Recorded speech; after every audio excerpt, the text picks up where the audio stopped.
Here we go. All right. Okay. So we're basically waiting for Chris to go grab a cup of coffee. In the interim, I'm trying to do a new setup because I want to do something a little bit different than what we've done in the past. Oh, see, this is all weird. See how much space there is up here? It's a lot of space. See if we can adjust that maybe. And then I'm going to bring it down. So bear with me while we try to figure out the best way to showcase this, all of this. So maybe it needs to be closer. Maybe the camera needs to be closer. So let's, oops, making all kind of noise here. All right, so I'm just doing a setup because we really want to get this figured out in a way that makes some sense. Is that pretty centered? Yeah, it looks pretty centered to me. Oh, change this way a little bit maybe. All right, and then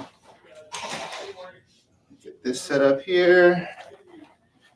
All right, so I'm not sure what we're going to talk about today, but we're probably going to get into what I'd like to get into is what's happening in the world of activity as it relates to.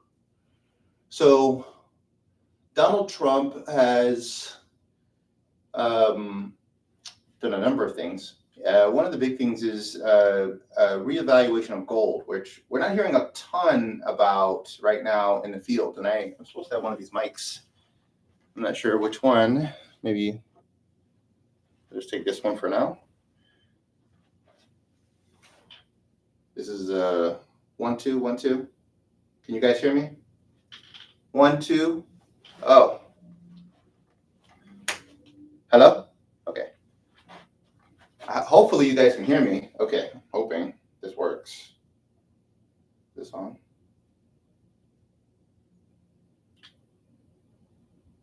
There we go. How about now? There we go. Okay. So I think I was on the other, you guys were hearing me on the other mic. So we're bringing this one back in here. See how that works. Hopefully I can actually talk, put on my stuff on silent. And then I need to make sure I get my coffee. Cafe. All right. So some things that are happening in geopolitics right now, which are really interesting, is I'm interested in this whole idea of reevaluation of gold, right? So I'm interested to kind of hear what Chris's take is on that. Just go ahead and close the door.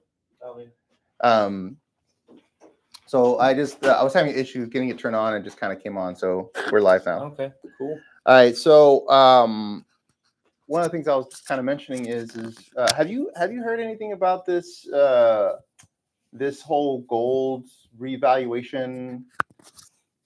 Is that something that you've heard about in the news? What do you mean? Like bringing us back to the gold standard? No. So so Trump is looking into the potential. I think he's pretty serious about it. Revaluing our gold stash, essentially. So basically going to Fort Knox. Because what I didn't know is that the gold that we have in inventory is not valued in our stock based on the current value of gold. Like when they look at an ounce of gold in like Fort Knox, they don't go and say, oh, well, today's value of gold is $3,000. So therefore per ounce. So then therefore we have so many ounces times 3,000, right? They don't do that. They actually have it still valued based on the last time gold, they reevaluated gold back when it was $42. So now the price of gold is the valuation of gold in Fort Knox is based on $42 an ounce. So when they do a revaluation, they're going to I don't know if they're going to do it based on today's full value So they may say instead of it being 42 ounces, $42 an ounce, they're going to go to what today's value is at $3,000 an ounce, which once they they do the math on that, it's going to be somewhere just shy of $1 trillion in value. Okay. So before, I think right now the valuation is like 14 billion or something like that, right? Okay. Is the current value based on $42 an ounce. Mm-hmm. But then they're going to revalue it based on, I guess, today's number, which would push that value up to almost $1 trillion. Okay. Which I know that it's been done before. They've done that before, and it's usually to thwart off depreciation, not appreciation. Deflation, not depreciation. Deflation. It's usually to stave off deflation during time, and it's typically in cahoots with times of economic instability. So we definitely are seeing some kind of instability, but it seems like we have we have a potential inflationary concern, not a deflationary concern. How does that? We're not on the gold standard, so what's the logic, and how does that stave off deflation? The idea is and just that, so you know, I've like, this is the first time I'm like hearing about this. Yeah, I got no. I don't know a ton about it either, but I found it really interesting. Well, apparently because even though we're not on a gold standard, it reconnects the dollar to the value of gold. Even though there's not a one-to-one direct connectivity to it, it reconnects it to the value of gold. Where right now it's not really connected at all to the value of gold. But because if you now say, well, for every dollar that I have, I can get this much gold. Now you're reconnecting the value of gold to the US dollar, which also helps to establish how solid is our, what do we have to back up the fact, besides our just faith in the government?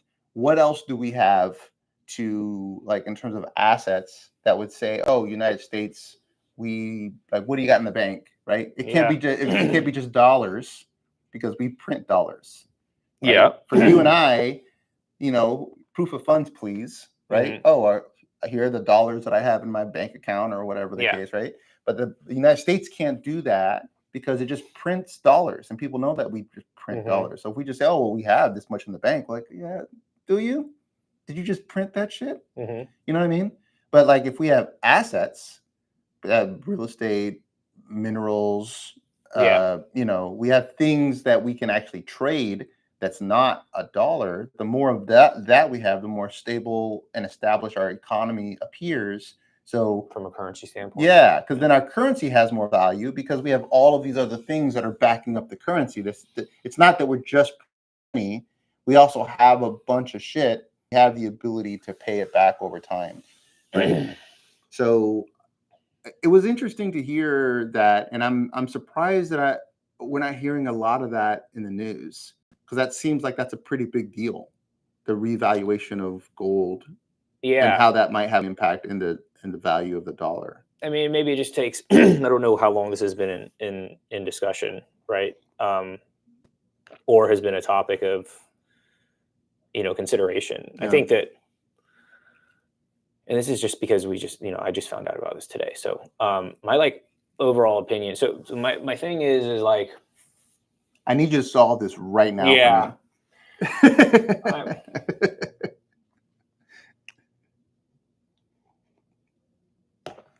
So here's my thing. I feel like right now, at least with this, the current administration, there's a lot of smoke and mirrors that they kind of do. Okay. Or that's fair. Right. So it's just kind of we're going to do this one thing. For instance, I'm going to say groceries and stuff like that. Right. Okay. Trump said that he's going to lower the cost of eggs and groceries on day one. We all know that was hyperbole, right? Yeah. I'm not suggesting that he was going to do that. But a lot of the actions that he's taken has been counterintuitive in the short term, if you will. that? Counterintuitive. Well, if we're just going to talk about like tariffs, right? It's called. That seems like that would be counterintuitive. Yeah, exactly. And we don't really know what the long-term effects of that is going to be. It could be good, could be bad. But I guess the way that I see it is like I would be asking, why is it necessary to reevaluate gold at today's value out of everything else that we could be doing, right? Because the government has been printing money forever, regardless of party, right? And there's still a significant faith in the US dollar. I would argue that a lot of the lack of faith in the United States right now isn't because of the value of our dollar, but because of the uncertainty and instability that the other nations see in our current administration and policies that are going out. Help me to understand what you mean by that. So like there's just like with like tariffs, I think the tariffs are the big thing, right? So you feel like the tariffs are showcasing that there's instability in our economy? No, I think that the reason why other countries have challenges with that is, I guess, yes, maybe, or it just challenges all the way around where it's like, okay, well, are we going to invest in the US, or are we not going to export as much? Or it's like, so how in demand is the dollar going to be because of these like this potential trade war? So okay, let's get into tariffs a little bit.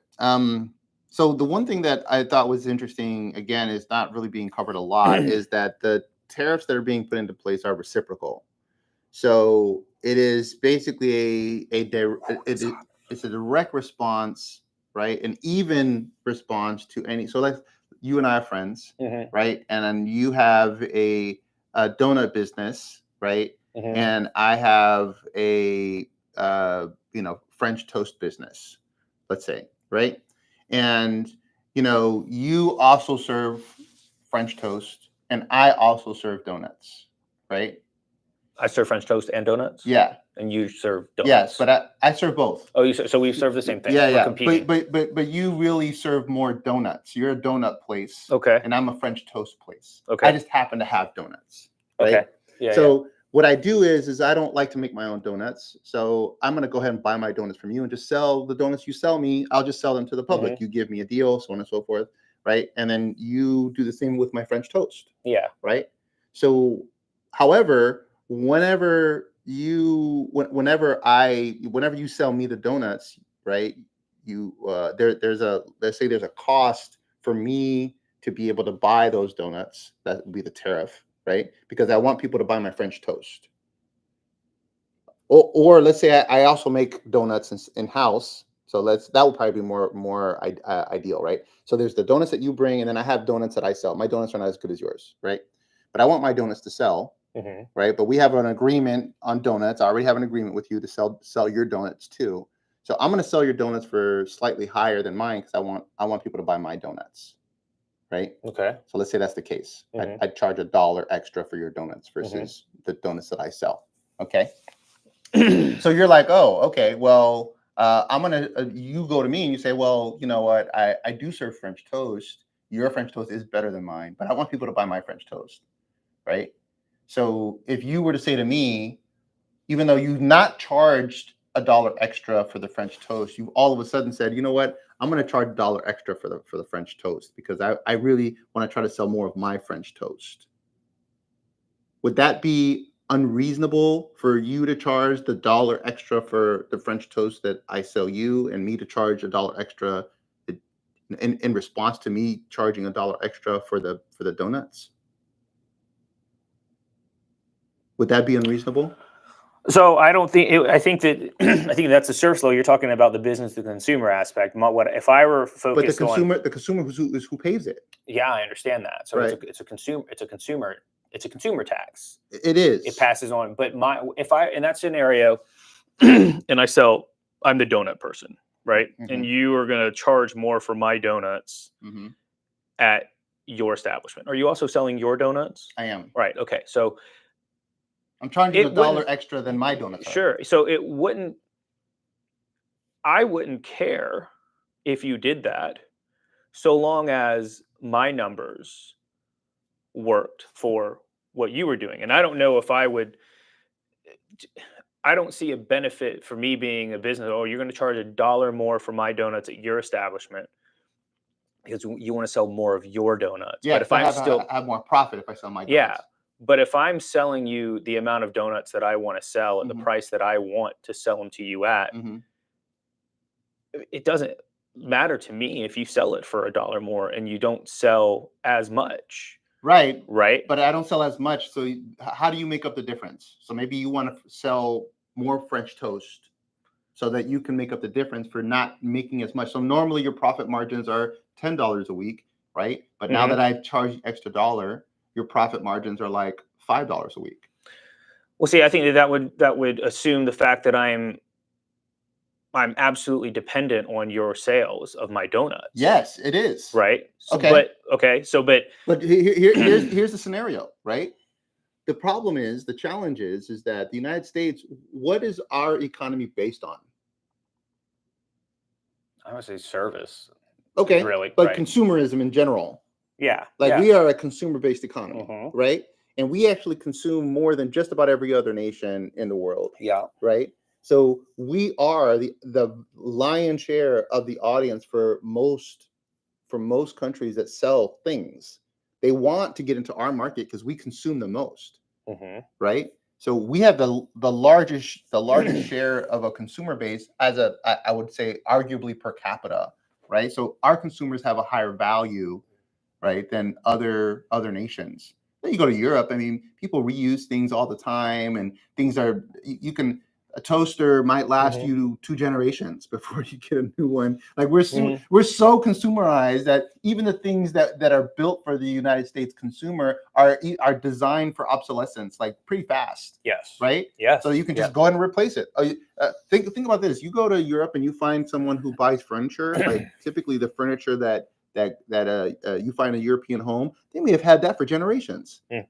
How often does that happen in an American household? Mhm. Almost never. Yeah.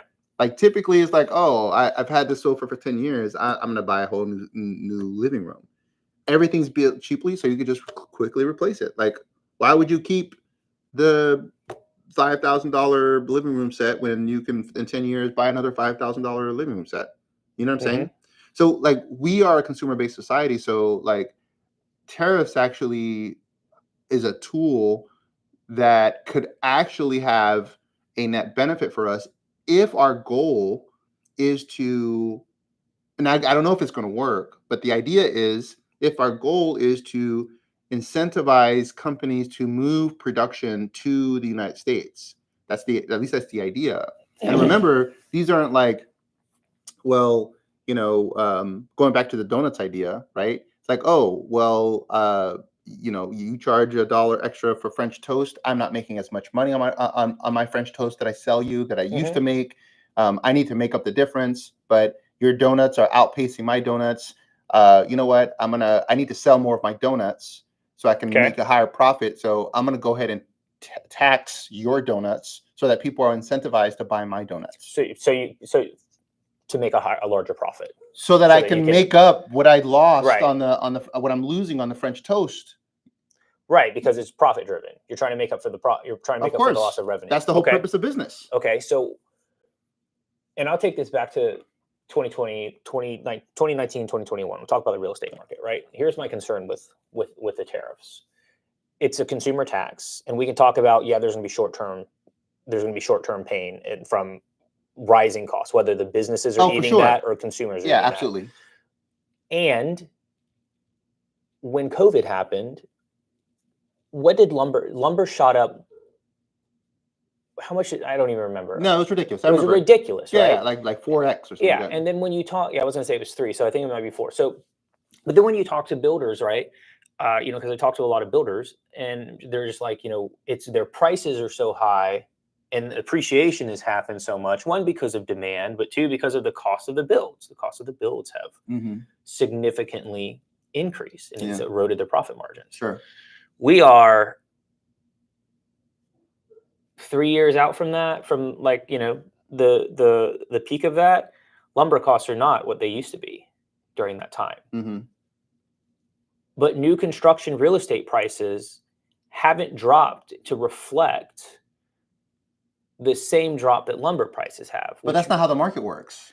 But I understand that. But the consumer is left to foot. What I'm using that as an example because just because something goes away to a business, a cost gets reduced, doesn't mean that that same cost gets passed back to the consumer. Okay, but I don't know if you're talking apples to apples, because again, the whole idea behind putting tariffs in place is to incentivize production of things in the United States, right? So, for example, look at the cars, right? Okay. Basically, there are tariffs for any foreign cars that come into the United States. There's also, it's like 25%. Correct. But there's been a 25% tariff that's been on pickup trucks with GM and stuff for years. Okay. So if, according to his case, the case that he's making is like, well, they're only tariff if you ship the vehicles here.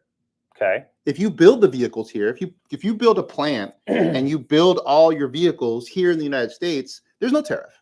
You pay nothing. You just sell your cars. So whether you're Honda or Toyota or GMC or Ford or whatever, you build your car here in the United States, there's no tariff. Okay. So the whole idea is that let's incentivize these companies rather than building offshore, build onshore. And now you got, because the other challenge that we have, we're running into a labor, a jobs problem, right? They keep talking about, oh, the job numbers are so low, unemployment so low. They don't calculate unemployment like they used to. So they don't count for example, people that have stopped looking for work. Those people are not counted in there. Yeah, you have to be actively looking. You have to actively be looking for work too. So there's a lot. There's a lot of people. They don't include like homeless people. They don't include. There's a huge demographic that they used to count that they now don't count anymore. Right. So like our unemployment numbers are not. So it makes the numbers look better. Of course, to make the numbers look better. Well, back to the gold standard. That was my concern with. It's going to make us look better, but nothing really has changed. Well. And I don't want to jump back because I think we're having a good conversation about what we're talking about. So well, to your point, here's the thing, right? If the $1 trillion, let's say, if there is $1 trillion in gold, right, and now the government says, hey, Fed, I need $1 trillion. Like the Fed can now provide the United States with $1 trillion, but that's not a loan. That's actually trade. Like we have the gold for that. Yes, but we also have the fractional banking system. My concern with that is that it's going to make us look better on the balance sheet, and the government, both parties, have not shown that they can control spending. Well, that's that's the other thing that's what the whole point of Doge. So, right, but why don't we see what happens there first before you try to reevaluate? Because then, okay, he's got 4 years. So I don't. Here, let me back up. I don't want to have to defend Donald Trump. No, I don't think. But I do think to be fair, he only has 4 years to do all of this stuff, right? So he's got to move swiftly, and he only has 2 years where his party right now has a majority in the House and the Senate. So he really only has 2 years to do stuff without having to fight against the other side. So he's got 2 years to be able to essentially do whatever he wants, because he can essentially push things through Congress because he's got the votes for the most part to be able to do most of what he wants to do. Now, sometimes he can get some pushback, but it's going to be very difficult. He's got to get Republicans that go against him in order for him to get pushback. Right? Yeah. But if all the Republicans are on his side on a particular topic, he can pretty much get the House and he can get the Senate. But after that 2 years, there's a good chance what typically happens is usually when that happens, there's usually a swing back, and Democrats will usually take one of either the House or the Senate, if not both. Right? That's pretty common to happen. That's happened multiple presidencies that I've lived through, right? Where the president gets the House and the Senate. But then after 2 years, they lose it. So there's a good chance that's likely to happen. So he really only has 2 years to do sweeping changes. After that, he's going to be fighting against whatever the Senate and the House has to say about it. So to reevaluate the gold, and that has to go through Congress. Well, Congress has the purse, so I would Yeah. imagine Congress would probably have to be a part of that. Approve the reevaluation. I would imagine so. I mean, Congress is the purse. Yeah.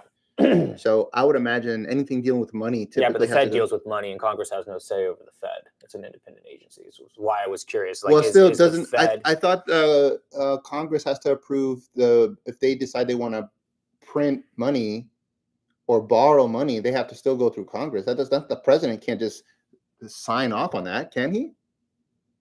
No, but I don't know.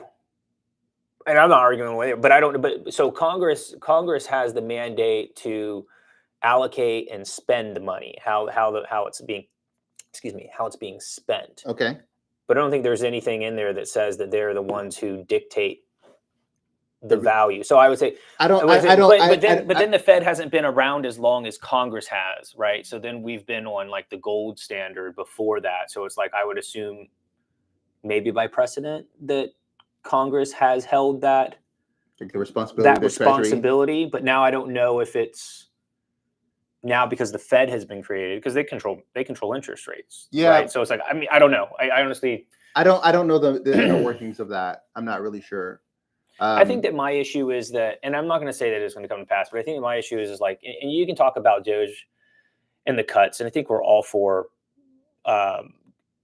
efficiencies, cutting wasteful spending, fraud, whatever you want to call it. I would also argue that it's a place to start, but it's not some of the huge meat and potatoes. Like, I think it's crazy that we're not talking about, or they talked about how they were going to go into the Pentagon and save all of this wasteful spending and stuff. But I don't think that unless I got my information correct, I don't think that they decided like they weren't making any cuts. And actually the F-16 fighter jet that Trump had spoken so heavily on it being like such a waste of money because of where we are now, they just reapproved contracts to build new F-16s. But for us or for I think sale? I think it's for us. I'll have to double check on that. Because I know part of what he's trying to do, that's one of the reasons why I think he got out of the whole European Union or out of NATO, and to make Europe like more self-reliant, is so that they can start essentially buying some of our arms. Equipment. Yeah, I mean that's one thing that the United States is. One thing we're really great at is military shit. Yeah, we're really good. We're good at military shit. Like, you know what I'm saying? Like, we're really good at building that shit. So like, if you want like the fastest and the best and the most effective like killing machines, we're really good at building that shit. So I think it's like from a political standpoint, I can see the benefit of, all right, we're doing these cuts with Doge, right? We're marketing this because they're doing a great job at marketing. We're marketing cuts, we're marketing efficiencies, we're marketing waste, fraud, and abuse that we're going after it. And then on the other token, then we're going to reevaluate the gold, which is going to create this massive change in our balance sheet. And then I think the narrative could end up playing is like, hey, if you start talking about percentages, right? We don't really talk about percentages now, but I could see the leaders talking about percentages. Hey, we have drastically helped balance the deficit or the budget and the spending that, in my opinion, would be artificially done because of the reevaluation of the gold. Well, that wouldn't be that wouldn't be artificial. Well, it would be but it would be like comparing the CP. It would be like comparing like the price of something here, and then comparing it to the price of something here. Like, yes, it's not artificial because you're reevaluating the gold, but then you need to talk about the narrative is just going to be then what it looks like then with that in place. Where the question would be is you can't compare what the budget looks like now when you've just reevaluated a bunch of assets when your goal was to control spending and reduce that, unless you're going to measure your expense savings against what the value of our assets of the country was prior to you reevaluate. You can do it on both, but you can't do an apples to apples comparison. Well, do you understand what I'm saying? I'm not sure I understand what you're saying. All right, so let's say that it's $1 million. That's the assets. right? And this is Okay. microeconomy. Yeah, Very small economy. Very, very small Very, country. very small. So let's say that there's, what is our budget? What is our so let's say it's $1 million worth of assets, right? And on our balance sheet with liabilities, expenses, and all of that, we've got $5 million worth of expenses, and we're going to cut that, right? Now let's assume that they cut it. Let's assume they cut it by 20% under the scenario. So now it's not $5 million anymore; it's $4 million. Yeah. Right. So that's $1 million against $4 million now. So we're at a 20. It was a 25% reduction. Right. You're talking about the value of the cost, but then if you take the asset and then you reevaluate the asset and you say, hey, we've reevaluated it. Now it's actually $2 million. And now you're going to say that, oh, we have reduced spending or made the cuts and expenses to where now our balance sheet is only, what did I say, it was 4 million? Yeah. So is it 50%? Yeah. So it just inflates but it doesn't inflate. What you're doing is you're not inflate. It's I think it overstates. Does it though? Because let's say the property that let's say you're talking about an asset like a property that was $1 million, right? And the $1 million valuation is based on when you bought it 30 years ago, right? And then now you say, well, let's get an appraisal on the property. We think it's at least $1 million. We bought it for $1 million 30 years ago. Yeah. And then they reevaluate the asset, and they're like, well, actually, it's worth $3 million. It's not worth $1 million. It's worth $3 million. So like on the balance sheet, like it's not just so it's not smoke and mirrors to now say that, oh well, we only have $1 million, we're $1 million off from our from being fully balanced.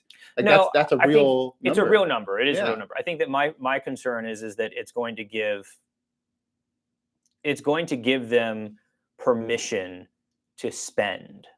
Well, we haven't seen that. Right. Well, I know. So this is just me speculating. Yeah, but we haven't seen that. Right now, they're not, that's not, so yes, that's possible. And I'm not talking about this party. I'm just talking about in general. Like now it's we're balanced now. We have a much stronger balance sheet. We can afford more liability risks. I mean, and again, how that moves forward, I don't know. All we can do is hope to get back to balance, because the thing is the thing that a balanced budget also does is that it gives more confidence to the consumer, because the economy is going to be much stronger, right? There's going to be, hopefully the idea is that, especially, again, the conceptually, I like the things that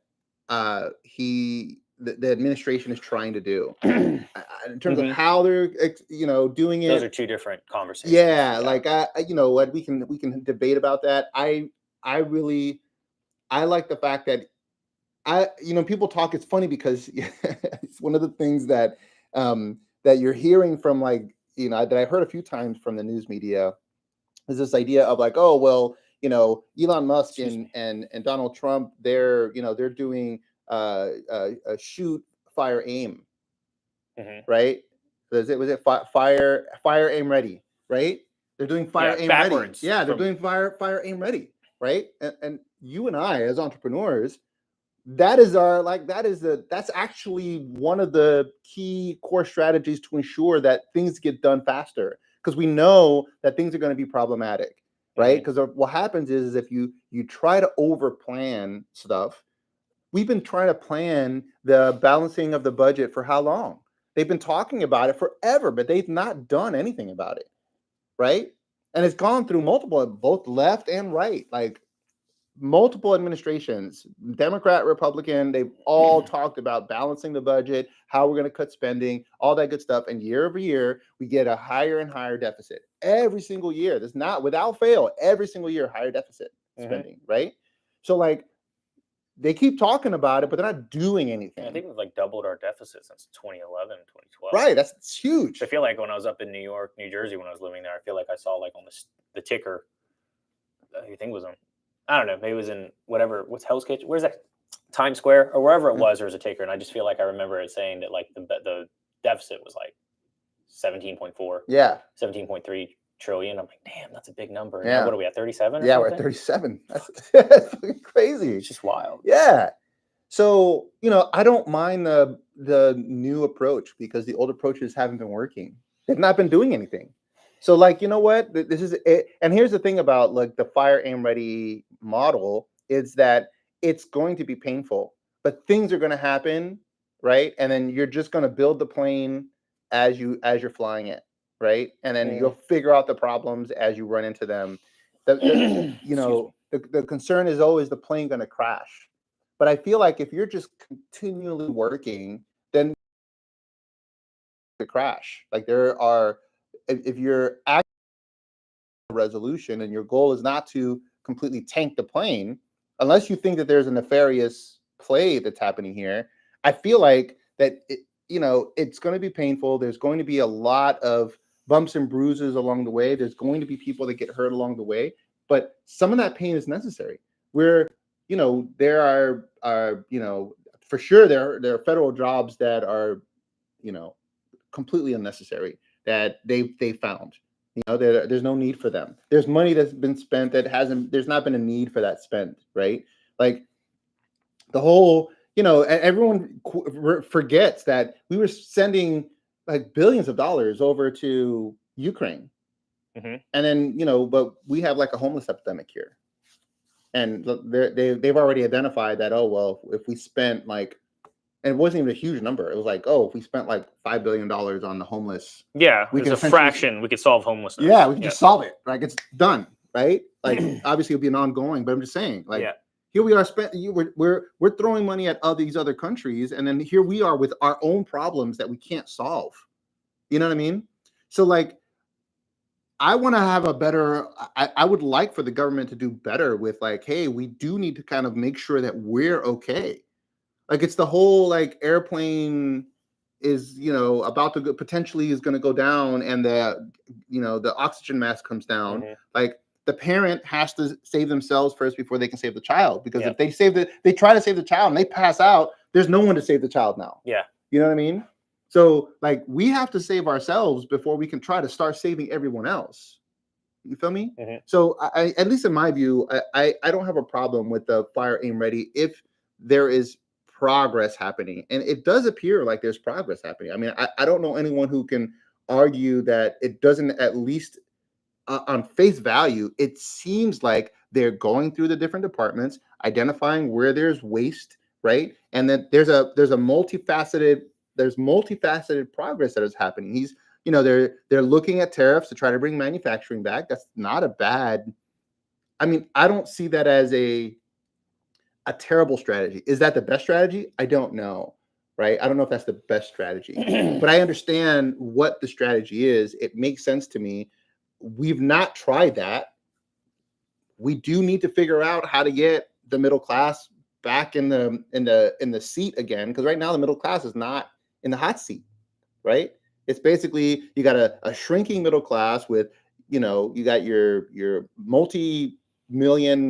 millionaires and up, and then you got people that are stricken in poverty. And some of the people that were in the middle class that would have otherwise been in the middle class are now kind of hanging out in that lower rung, because a lot of the jobs now is like gig economy stuff, which that doesn't pay well. Uber and like the Task Rabbit and all these other like gig like those don't. No, they don't. I have got my own feelings about like that. It's like, even with like, not trying to change something, even like Uber, man. Like I'll order like Uber, whether it's a ride or it's food, and it's just like, you know, I struggle with this all the time. It's like, you got Uber, and then you've got the establishment in which you're buying the food upcharges so they don't lose their money, and then you've got Uber that charges like their fee, and then they've got like another like driver fee or something. Right. There's like 3 different fees in it, and then the driver delivers it, and then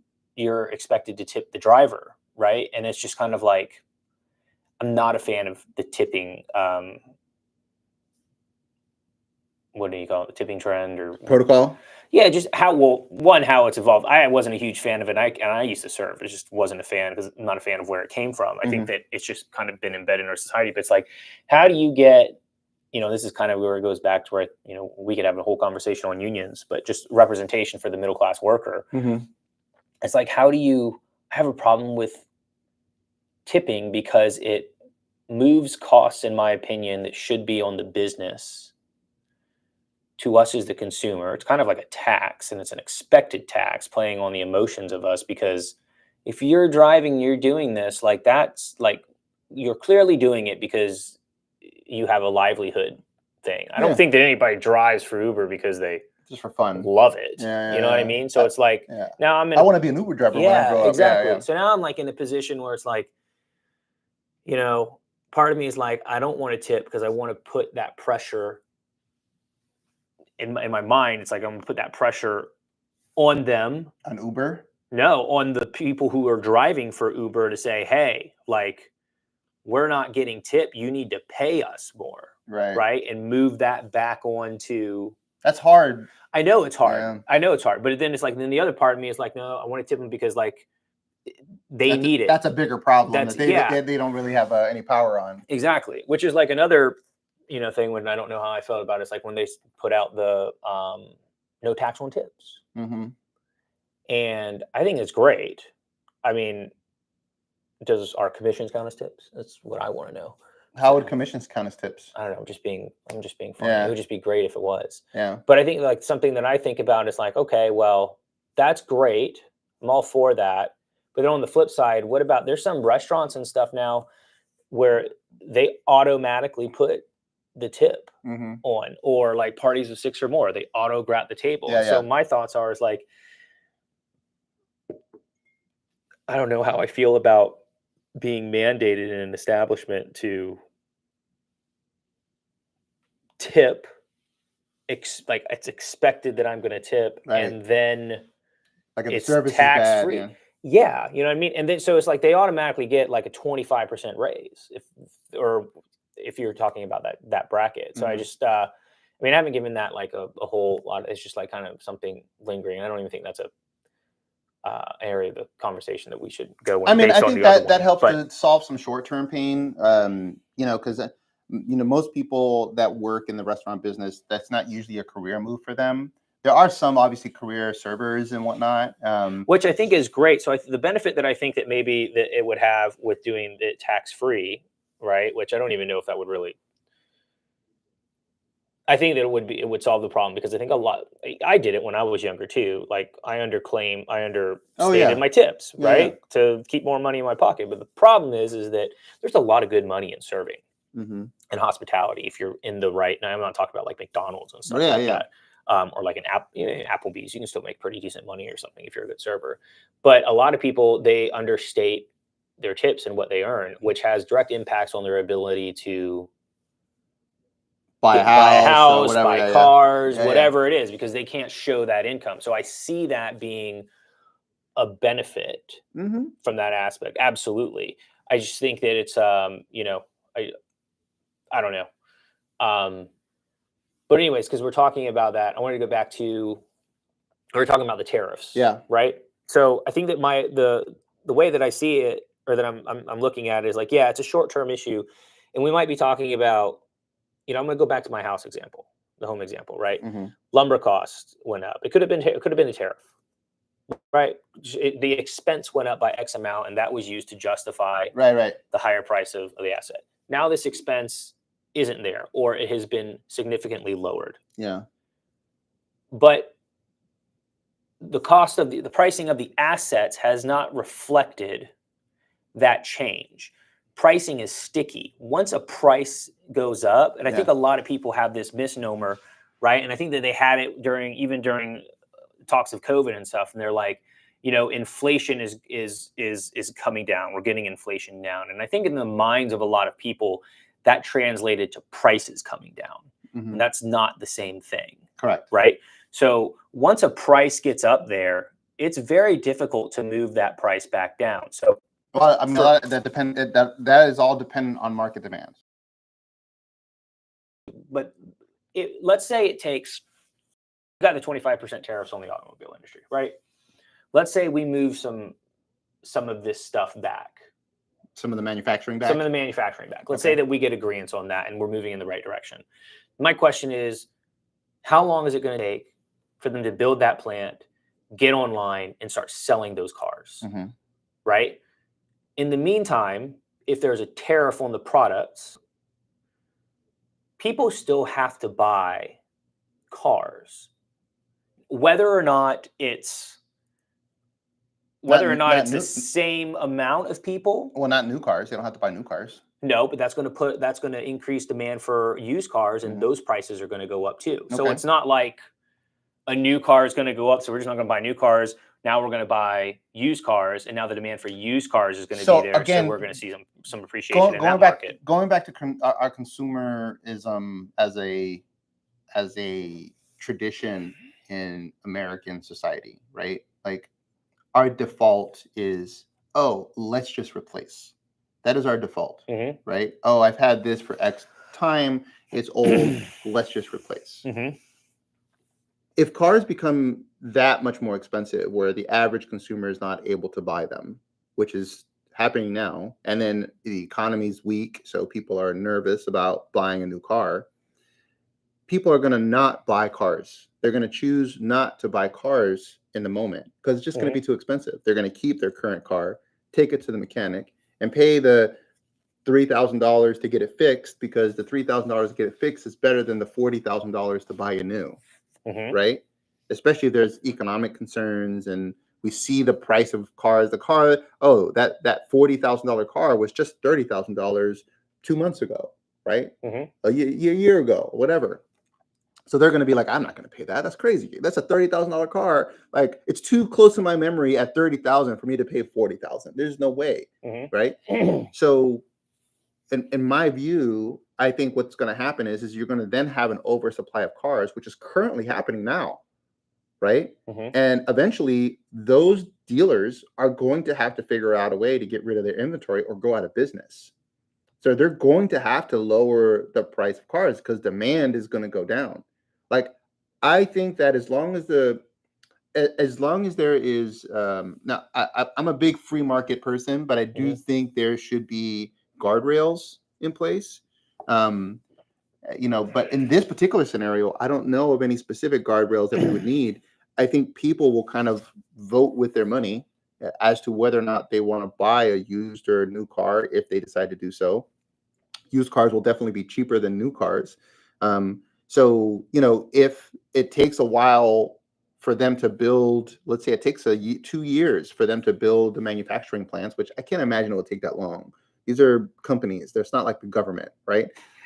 You know what I mean? They're going to move quickly. But let's say it takes 2 years for them to build out all the infrastructure, to build out the manufacturing, and now they're building cars and selling them here in the United States. Well, now you have an oversupply of cars. So they're going to have to adjust their pricing if they're going to be competitive in the market. Now, they've already invested whatever millions of dollars into the plants that they've put in. So they got to get a return on that investment. So they're going to, if they want to get in the game, they're going to really have to be aggressive with their pricing if people are not actively buying cars, because especially if the concern is, it's expensive. It's not like a house, right? Like, people don't need a car like they need a house, right? Like, typically people buy a car because, my car's old, right? It's not like cars just break down on the side of the road and like, I'm buying a new car. Like, typically they've had the car for a long time. I've had this car for 10 years. I got to take it to mechanics, more regularly than I'm comfortable with. Yeah, I'm tired of having to do that. Let me just go ahead and buy a new car and be done with it, right? But the car that they're actually getting rid of is actually a functional car. It's not like it's not working. Yeah. Typically it works. It just maybe doesn't work quite as good as it used to. You got to take it to the mechanic regularly, right? You're going to have to spend. There's a cost. There's cost to that. Yeah. You got maintenance costs now that you didn't have before, and the headache of having to take it to, like, I got to take my Subaru, I got to take to the dealership because I might have a transmission issue, right? I went to my mechanic. I may have getting transmission issue, but my car is like 10 years old. At least that's a cheap fix. Yeah, right. But my point is, once you start getting into transmission and engine fixes, those are more expensive fixes. You start thinking about, is it worth it for me to fix the car? Or do I buy another one? All right. It's the conversation that we have, I think, in real estate too, where it's like there's cost and price. So yeah. You're going to pay it one way or the other. Yeah. How do you want to pay it? Exactly. And then the question is that if the cost, if the cost is too high for me to buy, right? If the price is too high for me to purchase, like if I go and I look at other cars to buy a car, and I see that the same Subaru that I bought 10 years ago was, I mean, I bought that car, it was probably like 27 or 20, $2,700, $27,000 exactly, for example, right? If that same car is like $50,000, I'm not going to buy a new one. $50,000? I'm not going to pay $50,000 for a Subaru. You know what I mean? So for a similar car, I'm not going to pay that kind of money. I'll just spend the money and fix this car up. If I put, I mean, I would have to put a fraction of that money into this car, and this car probably lasts me another 5, 6, right? So then why would I buy the $50,000 replacement? I wouldn't. So that $50,000 price point, over time, more people are going to think like I do, I'm sure, and be like, wow, I'm not going to spend that kind of money. I'll spend the money here. I'll keep this car running a little longer. And eventually the inventory is going to be so high that they're going to have to make adjustments if they want to sell those cars. That's how the market works. Otherwise, I mean, what's the other alternative? Yeah, I mean, that's just supply and demand. That's just supply and demand. There's nothing you can do about that. Yeah. If the demand is, the thing is that we're in a country where demand has always been high all the time. Because our economy is generally good, even when it's bad. Yeah. You know what I mean? Yep. So like, I think that what we're not taking into consideration as it relates to all the different like moving parts is that the United States is right now going through an economic, I guess, repositioning, and people who live here are seeing that, and we're seeing that consumerism is kind of dying back. Like all industries, like people are buying less things, right? Whether that's cars, houses, like they're what you would do for like entertainment, you know, going out to eat, right? You're seeing a lot of that kind of like come back. I mean, everyone sees it in their own spending. I mean, people are just like, okay, I need to be a little more conservative with how my spending is because things are not moving the way they were before. And we're not accustomed to that. It's an uncomfortable position to be in. But we are still a consumer-based nation, and most of the countries, like most countries do rely heavily on our consumer base to supply them, to be able to support the supply of goods that they produce, because we are historically a highly consumer-based economy. So for us to put tariffs is much more impactful to those countries typically than it is for the tariffs they put on our country. Does that make sense? So it's because we're not exporting as much stuff. Well, for now. Yeah. Hopefully that changes. I mean, you know, if we can get better at building more shit here. I think this is an interesting plan because I had high doubts. I was not convinced that manufacturing could be brought here to the United States, but or brought back to the United States because it's so hard to compete against other nations.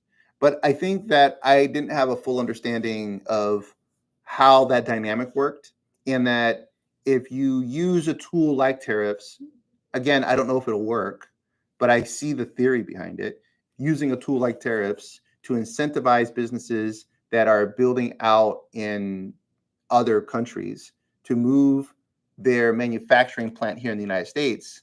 Like even if there's a 15% increase in cost because labor is more expensive here, that's still saving you 10% over what the tariff would be. You see what I'm saying? So like, is that still beneficial to the business to do? It may be. I mean, well, then that's based on the assumption that at a 25% increase in cost, Americans aren't buying whatever product it is, but they can handle a 15% increase. But yes, because the idea is that those jobs are going to be middle class jobs. Like those are not going to be gig economy jobs. So then my question then would be is, so like, things will be more expensive, but people will have more money to buy the more expensive things. So this is why I think it's like, I don't know. They're not even 100 days in, and they've been making a lot of change, a lot of cuts, and a lot of things. My question there would be is like, who has done the the analysis or the research that says, hey, if we put these 25%, whatever, we'll just use the numbers because they're used. If we put the 25% tariff in and we bring these companies back here, how many overall jobs is that going to create for the middle class? Mm-hmm. And on a macro level, from the middle class and the people who need to buy cars who would be impacted by these price increases, what is the net benefit to them? Is there enough jobs that are going to be brought back to support the increase in prices that we're going to see in the consumer product? That would be my question. And I'm not saying that even if it doesn't support at all, I'm not saying it's a bad strategy to still to do, but my thing is like, okay, well, what if we bring back, I mean, I don't even know how many jobs a manufacturing plant employs, right? So I'm not even going to throw a number out because I could be like drastically wrong. But that would be, if our consumer right now and the average American is already strapped, right, for spending because of prices, and we're bringing back, in this particular case, automobiles, which is arguably, they don't buy them like houses, but it is a very important, I don't even want to call it an asset, a depreciating asset, but it's a very important piece. It's a tool. It's a tool, but it's a necessary tool for people to make money, because our country is set up to where it's like you have to have transportation, right? So it's a necessary, whether it's a. But it doesn't have to be new. It doesn't have to be new, but if people aren't buying the new cars and then they're going to move to used cars, and the demand for used cars goes up, the prices for used cars goes up. But they won't go up as high as new cars. But if Americans are still, what I'm saying is if Americans are still strapped and they're not buying cars either which way right now because of it, price increases across the industry of used and new cars. God, that was tough. New cars. Like people just need to stop like calling me right now. Eugene. I don't know who Eugene is. I just don't know how, I don't know how that's going to play. And I'm not saying that I'm opposed to tariffs. I do feel though that not enough due diligence has been done or expressed to the public. Like from our conversation yesterday, we were talking about transparency and like what we're doing this because of this, here's how it's going to work, right? Because they're the experts and we put them into office knowing the stuff that we don't know. It's their job to like explain that to us so that we have faith in that stuff. I feel like you don't feel like that's been explained well. I don't think that the end, like I feel like it's talked in hyper. We're going to bring tariffs. We're going to tariff them. They're going to bring jobs back. It's going to be great for Americans. We're going to bring jobs back to the market. And then it's like, that's a great pitch. It sounds good. But then again, like I think it was like, okay, we're going to bring jobs back to America. Americans cost more. Everybody knows that. So we can't expect that we're going to bring jobs back to America for these things and then also see reduced prices. I don't think, I think that you're making an assumption that the goal is to see reduced pricing. No, I think the goal is to increase the average American's buying power. Correct. That's what the goal is. Correct. But when we're talking about the average American's buying, so I also feel like you said, I don't know what your capita number was per American citizen, right? And I don't know if that per capita, like earnings per capita, isn't that what you said earlier? I don't remember. But whatever, I thought that's what you said. But so the average American, like per capita, how many dollars do we earn, like per cap, like spending dollars, right? So my first question would be is like whatever that number is, and it's kind of like froze because I thought that was the number you threw out earlier, and I don't think it is. But my question would be is like, are you taking out the millionaires and the billionaires of the U.S., right, to determine what that capita number is? Why would you need to do that? Because those are out, like that weighs so much. Why would you allocate billionaire dollars across the middle class and lower class to determine the per capita spending power of the average American? Because they are not the average American. Well, I mean, that's usually based on the full population, which the full population includes also homeless people right? It includes people who have no spending power at all. Right. But that's assuming So that. those are the edges, anyways. But the edge of no spending power, if the average spending power with the billionaires and all of them are included, if the average annual income is $150,000, there's a $150,000 difference between the average person and the person who earns nothing. But then the billionaires I see what are you're saying. so far, it just so So heavily skews. Okay. So what is the point of where you're getting with that? I think the point that I'm getting is that, what does it look like? Like, we're talking about average Americans, right? So if like what is the average American spend? You're talking about the purpose is to increase the spending power of Americans. That's So the idea, yeah. what is the average American's income, right? Not including all of that. I would even argue not including the homeless people, right? Yeah. Just because they're outliers. They're not part of the economy. Right. That's fair. Just like I would say the billionaires are not part of the economy in which we're measuring, right? Fair. So the average Americans, what is their spending power, right? And then when you're looking at bringing jobs back, the people who are in the lower income of that, are they the ones who are going to be getting these jobs? Are the lower income people qualified for these jobs to take these jobs, right? Well, typically they're manufacturing jobs. So usually manufacturing jobs are usually pretty low skill. Yeah. I don't want to say low skill, but they just don't require a lot of education or anything like that. Yeah. So, but then my question would be is like, so of this pool of Americans, whatever that number is, call it X, how many jobs are going to be created that's going to be allocated towards this group of individuals? And then what does that look like from a buying power perspective? Because the homeless, that's a completely different story. That's a whole nother set of policies. There's a whole nother way that we need to address that. It's not bringing manufacturing jobs back into the United States is not going to help the homeless. Yeah. Right. But that's where I think the conversation should be. That would give, in my opinion, it would give a lot more confidence in the strategies that's being employed. I feel like it's just the strategies are being employed. A lot of stuff is happening really, really fast. And I feel like we're just getting a lot of high level, this is what's happening. But it's like, okay, well, I don't know. Like I said, we're less than 100 days in. We've like dismantled the Department of Education. We're slashing costs everywhere. We got tariffs coming. So there's just a lot of stuff that's happening. And I feel like for as much stuff that is happening in the short amount of time that it has happened in, there hasn't been a lot of detailed information on what the plan and stuff is and the strategy around that is, which leads me to believe that they kind of really don't have a strategy. We might fire, aim, shoot, like, right? Fire. Is that what we were talking about? Fire, aim, no, shoot. Shoot. Fire, aim, ready. Yeah, aim last. We do that, but we still have kind of like a general strategy to it, even though we're firing, aiming. Like we've got like. Well, you don't feel like there's definitely a general strategy. The question is like, I guess, you're not comfortable with the amount of details that you are or are not aware of? Yeah, I think that tariffs have.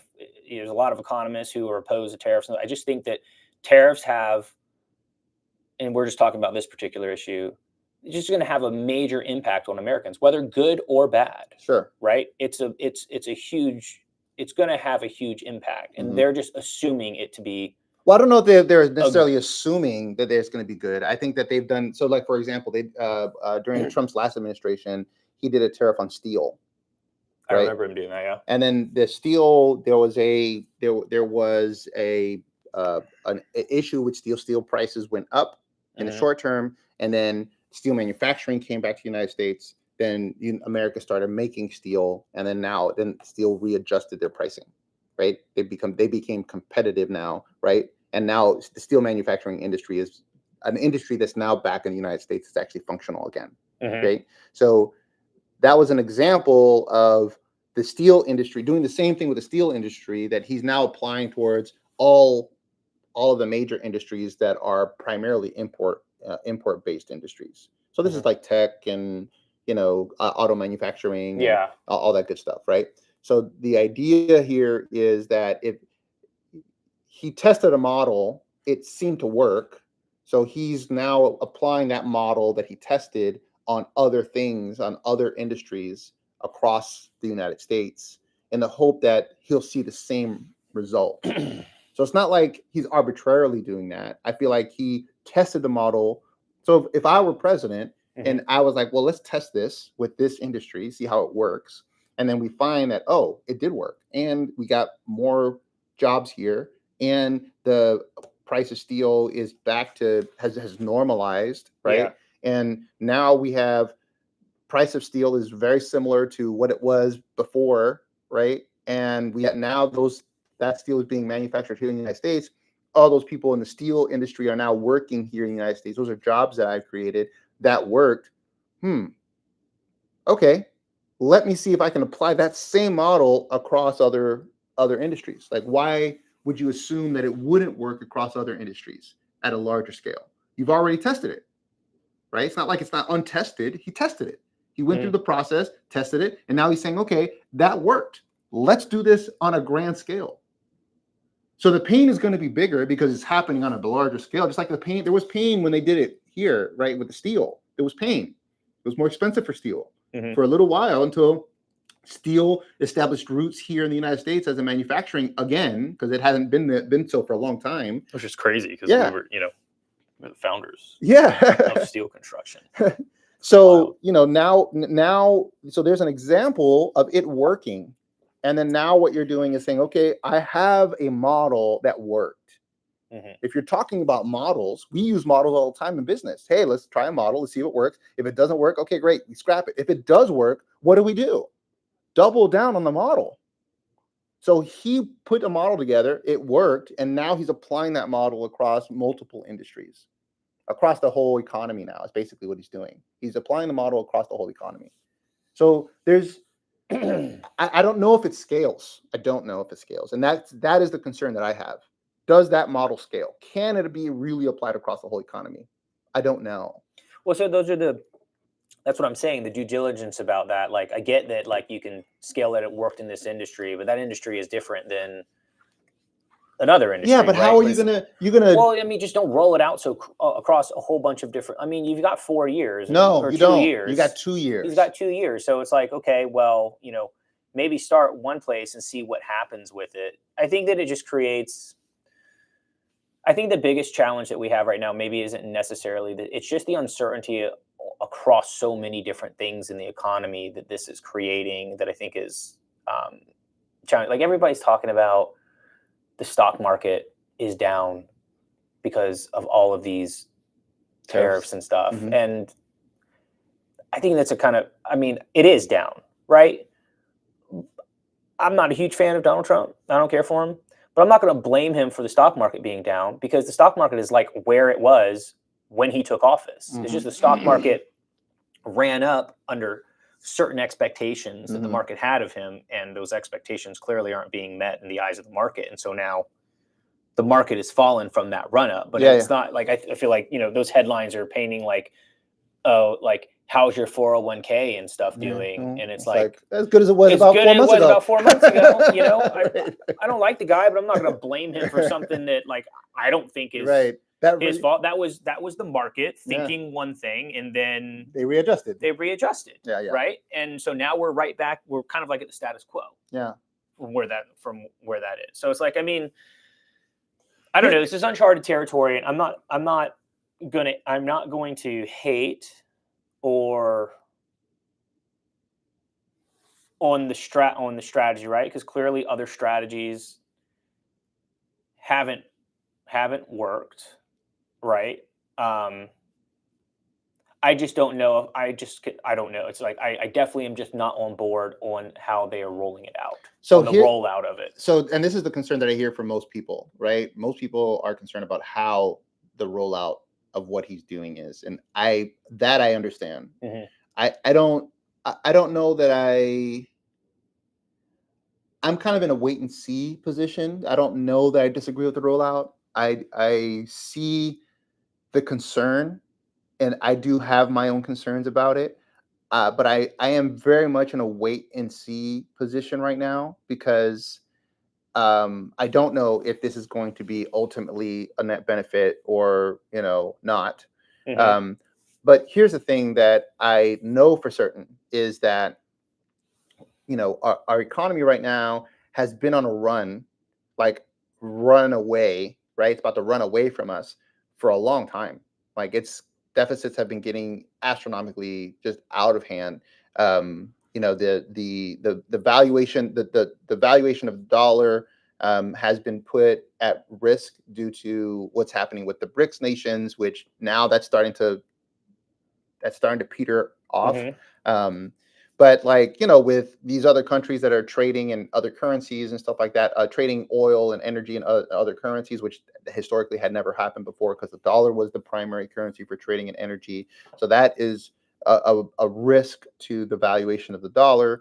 I think that there are just challenges with our ability to hold the middle class as the strength of our economy that has right now. What we're seeing is we're seeing a huge swath of the middle class essentially be broken up into like sort of the lower rung, starting to get into the bottom end of the spectrum, and some of them are going into the higher end of the spectrum. But that higher end is still a very, very, very small pool compared to everyone else, Hmm. right?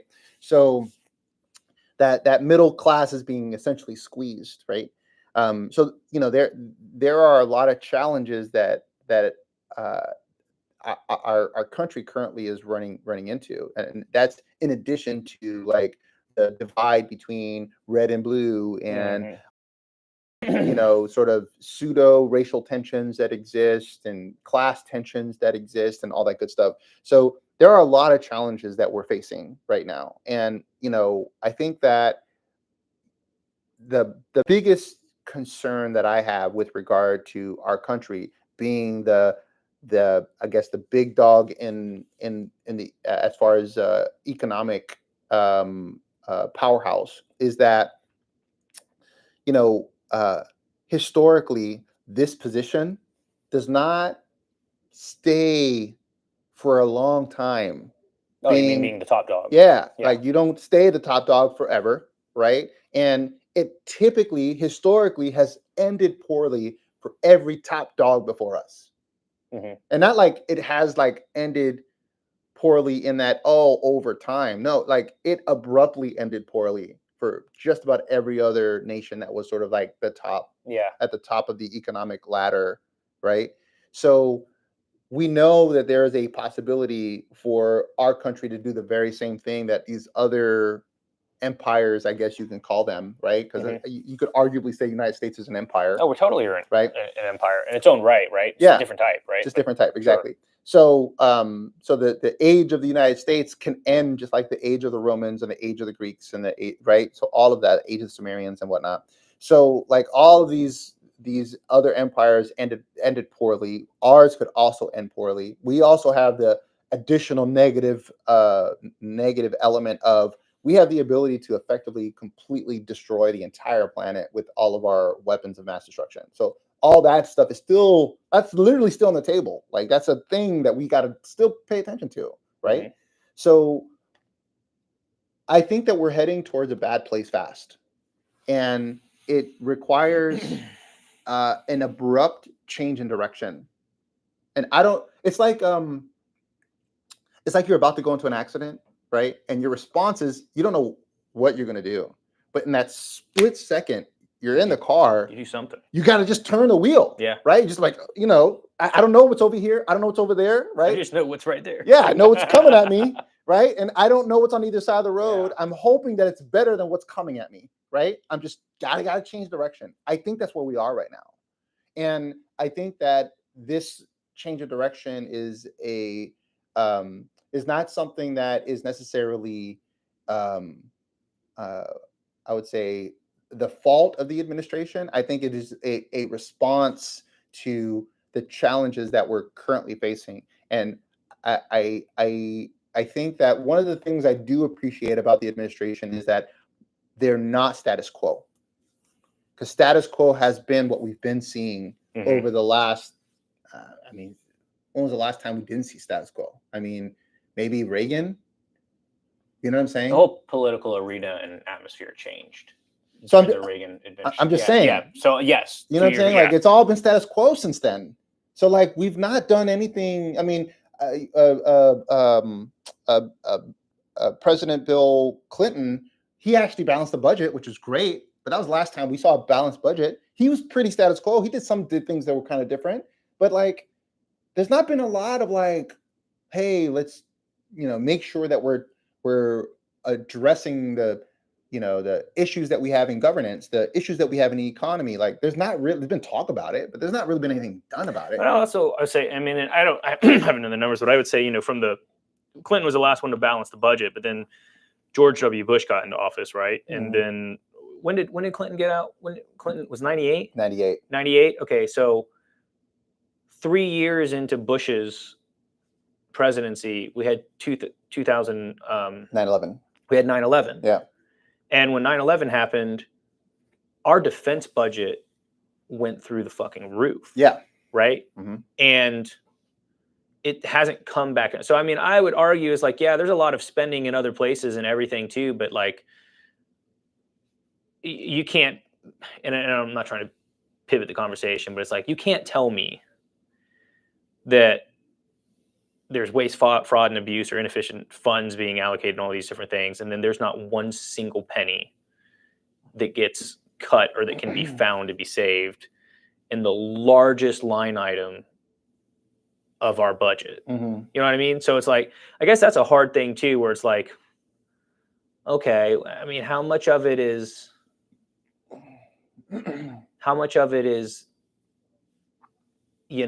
marketing and the political facade? Not that they're not saving money and stuff, right? But how much of that is, it's easier to cut and do stuff there instead of like addressing the elephant in the room, or the big thing that you could cut from. Yeah, I mean, you did talk a little bit about like closing down bases and embassies and stuff like that. I think like 22 or something. I don't know. Maybe I was wrong. Of bases? Yeah, I thought there, or like I thought that I heard that there's like 21%. 21% of the bases were like not needed or could be. Yeah. I feel like I heard that. That could be possible. that could be wrong. That's just a number I don't know. Sticking in my head for some reason. I don't know how much, especially with the increase in tensions between with Russia and China. I don't know how bullish he's going to be on that anymore, because I think that unless he can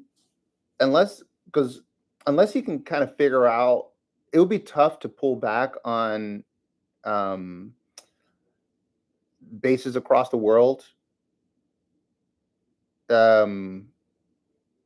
if there is a real concern about like Russia and China actually doing something that could have a military impact. So China is still talking about Taiwan. And yeah, we need to have a presence in Taiwan. Yeah. So the problem with Taiwan is I mean, even though they're bringing now some of their advanced manufacturing for chips here in the United States, 100% of all chip manufacturing is in Taiwan. So China takes over Taiwan. They take an economic issue. Yeah, that's an economic and security issue, right? So like they have all of the most advanced like microchips that are built in the world. Like, that's a major problem. Yeah, somebody didn't think that through. I mean, but we're just also assuming that like that's where you need to be cutting is from the bases, right? Or I'm just giving you an example. I know an example, but I guess my thing is like, it's just difficult for me to say, oh, you're finding all this waste, fraud, and abuse and unnecessary spending in this area here, which is a small part of the budget, and you're upheaving the system. Yeah. Right. So it's like, what if you did that to the military complex? And again, I don't know if there's a plan to eventually do that. I mean, I think they're looking at the stuff that's easier to get access to, because, think about this, like, if it's difficult, there are some federal locations that effectively locked out, right, the ability for the administration to even audit them, right? Mm-hmm. The administration is like, they are the governing entity over that federal building. Mm-hmm. Like, that is under the purview of the president, right? And they're not allowing the president and his administration to access the property. So that that doesn't seem that's a non-military installation, Mm-hmm. right? Imagine a military installation. Like they literally have soldiers on base that are like, you're not coming on base to do this, right? So if the military industrial complex is, and I don't know what the power dynamic is there, because it's very plausible that there's a power dynamic that exists there that doesn't give enough. These are conspiracies that you could potentially argue, right? That if the military wanted to, like, the military could effectively have a coup over the presidency. They have all the guns, they have all the military, right? So they could. There's power that the military has, and there's leverage that they have over the president by virtue of following protocol. The president oversees all of the military. Yeah, it's commander in chief. Right, but that is a protocol. Yeah, that's on paper. Yeah, that's a paper. Yeah. That's just because we said that what it is. But if the military wanted to, they could be like, fuck protocol. We're going to take control over this. And we're going to leave the president in his place to make it look like there's no military coup happening and so on and so forth. Like, I'm not saying that would happen. I'm just giving you an example. Yeah. Right?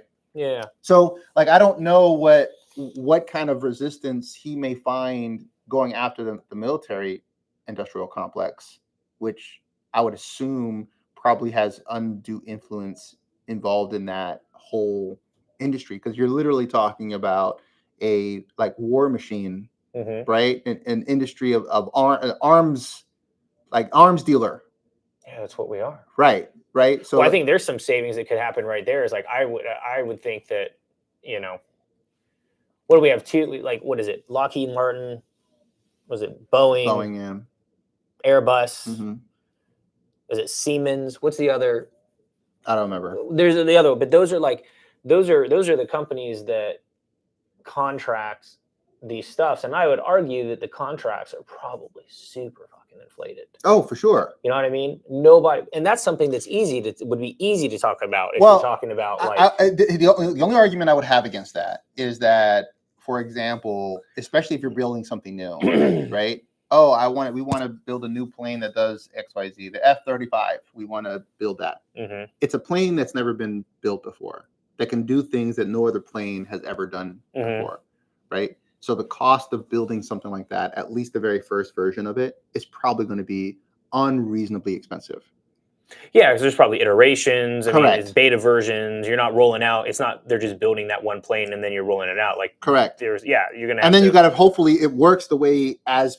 And then if it doesn't, fix this, change that, right? People, it's R&D. You're paying for R&D. And then it's like, like someone buying a custom home, right? Everything is all like almost finished, and they're like, oh, well, you know what? Can we expand that bathroom, right? Oh, can we take that? I know you like to put the wall up, but can we change that? Let's change the wall. I know you already poured the foundation. Yeah, but if we could just put it on stilts. Yeah, great. You know what I'm saying? Yeah. Like that shit happens. Yeah. So like they have to okay, fine, that's a cost, right? And for military, I mean, they don't have they've already spent $500 million in it. To spend another $50 million to change the switch from here to here, like they're not thinking along the lines of like, it's $50 million.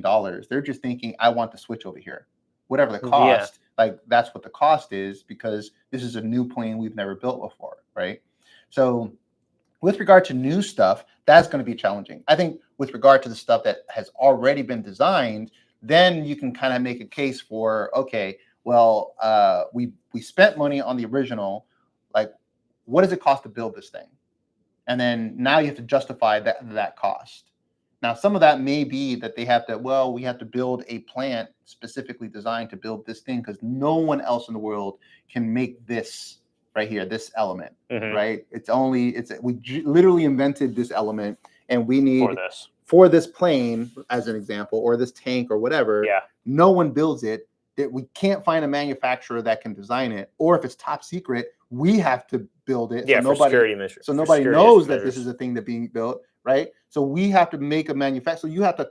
That's a cost the United States has to eat, because the goal is for you not to know that the F-35 has been effectively in the air for the last 10 years testing. You know what I mean? Now we're reveal F-35, the new F-35. Like that plane has been in the sky for quite a bit. Yeah, I'm sure that plane's been in the sky for 10 years and nobody knew that it even existed. Mm-hmm. You know what I'm saying? So like, that's how a lot of this stuff comes out. It comes out by the time it's coming out, like it's been out. Yeah, like, yeah. It's been in existence. Like what you're seeing is the last iteration of probably 10 or more that have already been built and updated and upgraded and all that other good stuff. So in order to keep that kind of secrecy, you literally have to build just about every component, except for the, obviously there's some, I'm sure there are plenty of components that you can order. Yeah. But there's a lot of stuff you're probably going to have to build in-house in order for nobody to know what's going on. So that's expensive. Mm-hmm. So that would go with any kind of war thing, which is different than your traditional like manufacturing of widgets. Because, when you manufacture a widget, it's usually not top secret. Yeah. You know what I mean? It's not like super classified top secret. And we have to keep it top secret for the next 10 years while we test it, because it's just unnecessary, right? All that stuff is unnecessary for your traditional widgets that you make. Yeah. You can move a lot faster with it. You don't have, like, what do you call it? You're not crowdsourcing iterations from other people. Correct. You can't. You're figuring it out all internally. Yeah. So there are definitely going to be more costs there, but I'm sure there's a way to at least identify like how we can make that cost a little cleaner. I don't know what those contracts look like. I have no idea. So I have no idea. I would assume that they're inflated. I would assume that, but I've never seen one, so I don't know for sure. Yeah. Well, yeah, I don't know either. Yeah. I just know that like with the budget being so much bigger, it's like if we're talking about, right, even if we're talking about, we feel that like we can cut it by 1% and not affect anything. Like that 1% of that budget is a massive massive number, right? So it's just which I agree with you. I think that for sure there's got to be some kind of way, some way that we can say, hey, listen, we want you to make the same stuff. Even if they were to say, listen, your budget right now is, $5 trillion. Yeah. Right. We need you to do everything for $4 trillion. Just figure it out. I guarantee you they're going to figure something out. So I think that's a thing too, right? I think that, and again, I'm not in the room and I don't know, but I just speculation, if you will. It's like, I think that, I wonder how much from the military perspective on the budgets, how heavy they negotiate on those things, like how much they push back, where it's like, hey, this is your budget, you need to do it for this budget. And I also think that there's a challenge with the fact that it goes back to security, right?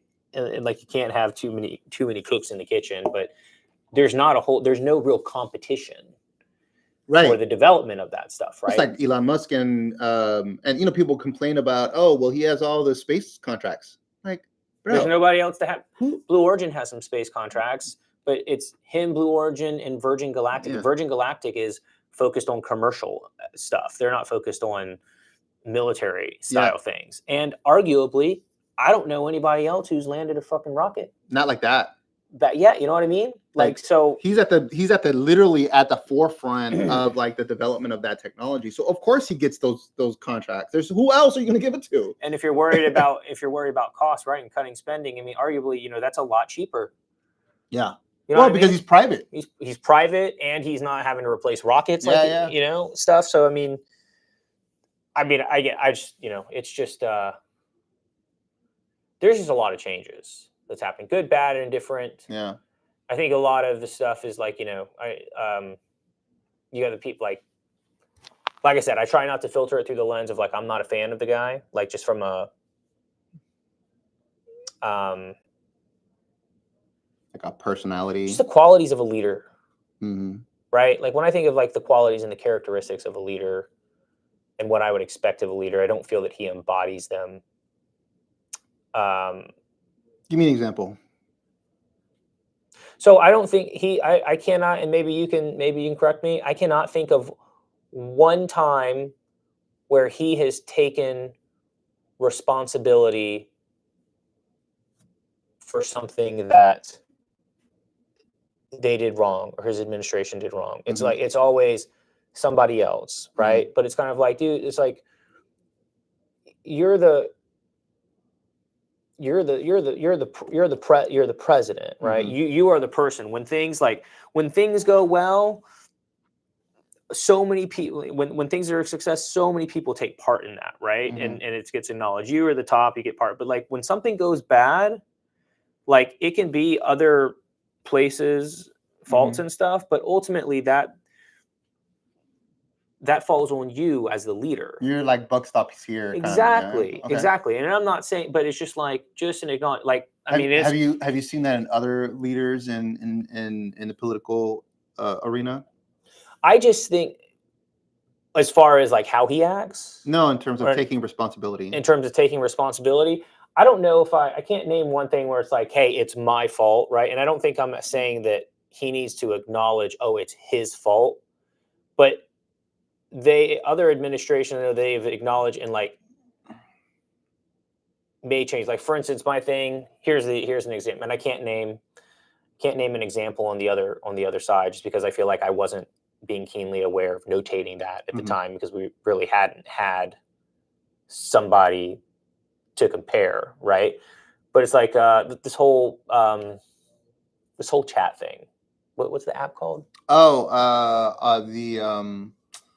yeah, I can Signal. The Signal. Signal Yeah. issue. Yeah. So it's like I feel like everybody, like when the whole cabinet, like everybody like kind of blamed or deflected back to somebody else and then it ended up on Mike, Yeah.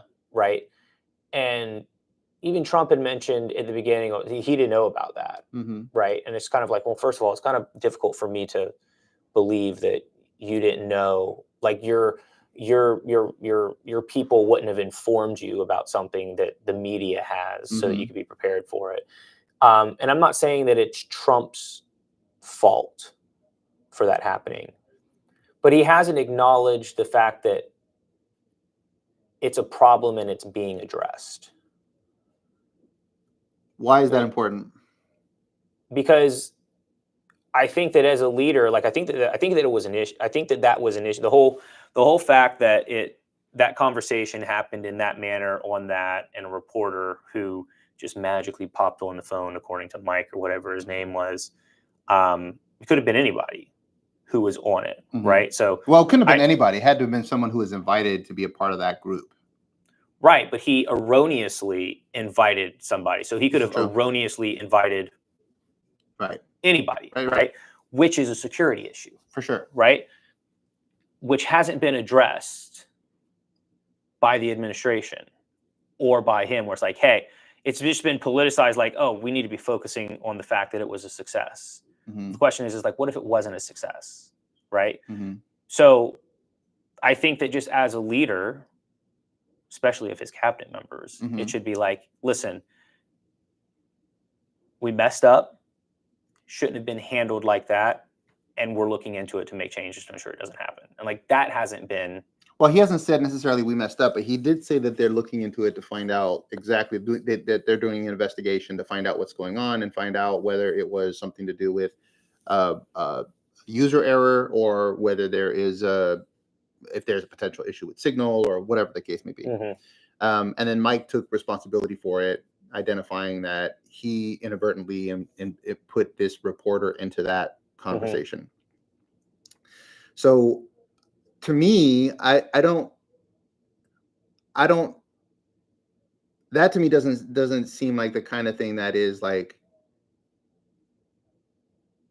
super critical in that case in terms of like making it any kind of acknowledgement of like, oh, we messed up. Like, I don't think that's critical. Like, people are fallible, and Mike either messed up or he did that intentionally for the purpose of letting other people know what's going on. Mm-hmm. I don't know what the answer is. Sure. But they're going to be doing an investigation to figure that out. How critical is it that that Donald Trump specifically acknowledges that as like, oh, this is our fault? Like, I don't find that makes that much of a difference in terms of like what he like how does that ultimately impact the role of a leader?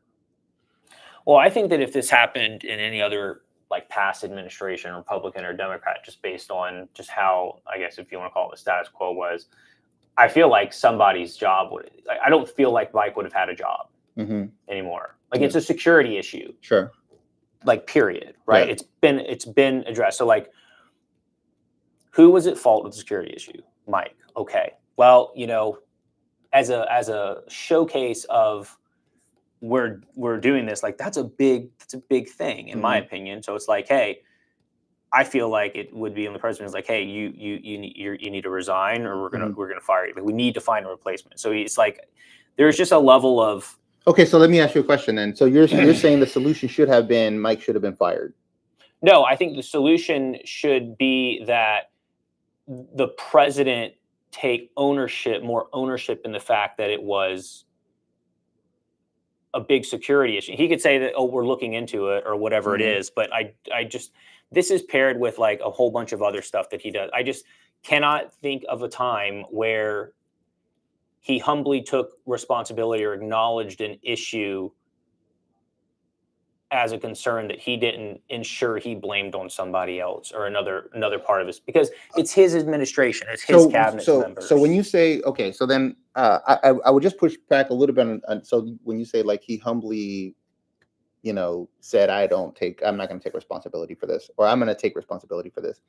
I will say that while he's certainly a bit pompous and a bit arrogant, I will say that he does a really good job of being humble in that he gives credit where credit is due, right? Whenever other people are doing things that are outside of the realm of what he sometimes gets credit for.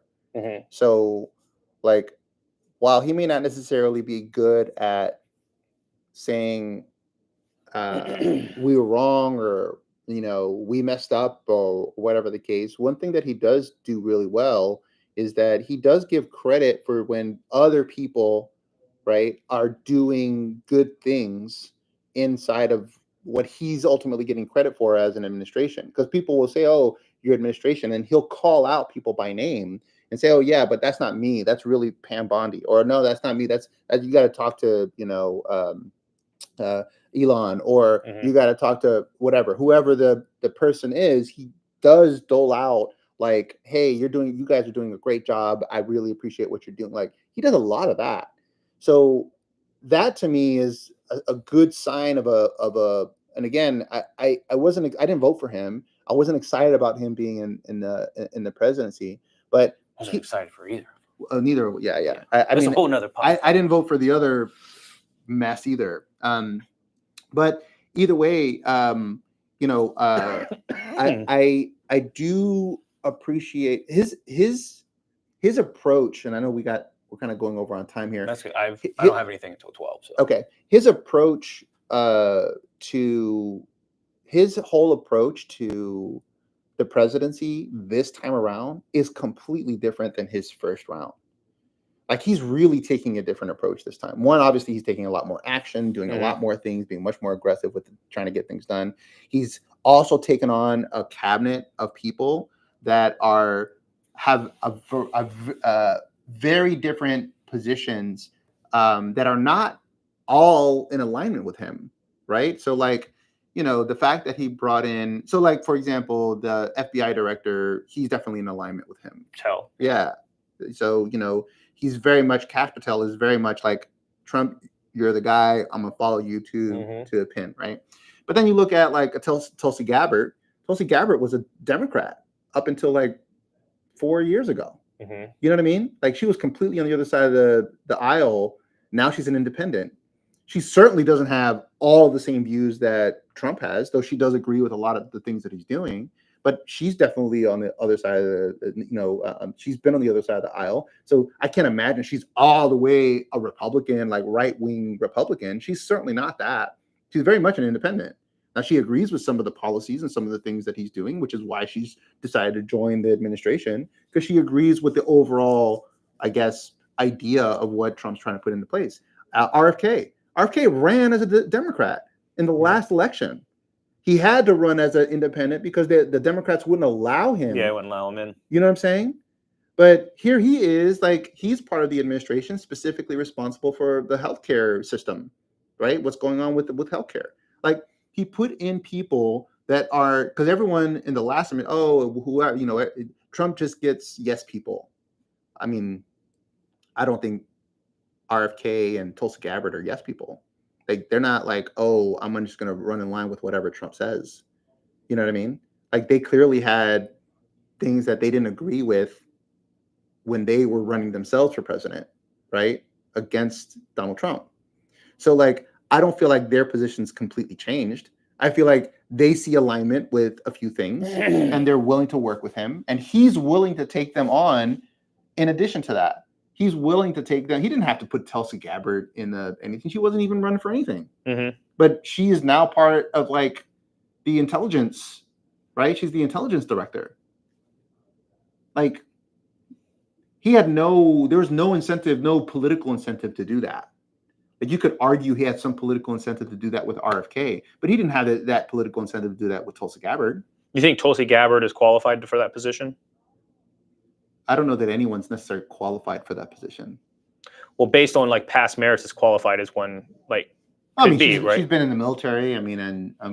What would you say would qualify someone for that position? I don't know what the qualifications are. I don't know. I just know that, and this is very, high level because I haven't done any research on it, but, like, I just, from my understanding, from what I've heard, like, when compared to other people who have held this position, her qualifications are significantly subpar to it. So I would say the bar of qualification would be the qualifications of past people who held that position, right? So I guess it's just like, all right, well, you said there's no political reason for it, but, like, it's kind of like, well, and maybe this is getting into, I hate the C word, the conspiracy, because I'm not a conspiracy person. But I would argue that, like, if we were going to play a devil's advocate, the political upside to him putting her in that position, if she was underqualified from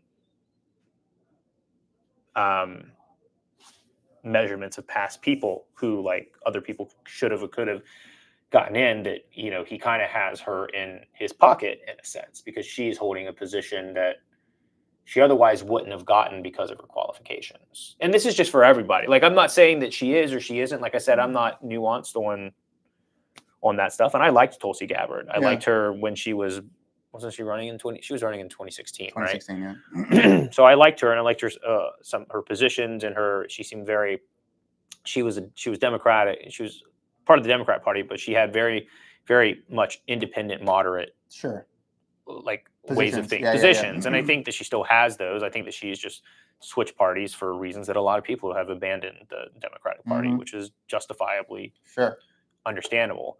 But I just wonder, it's just like a concern, something that I was like, he's put so many people in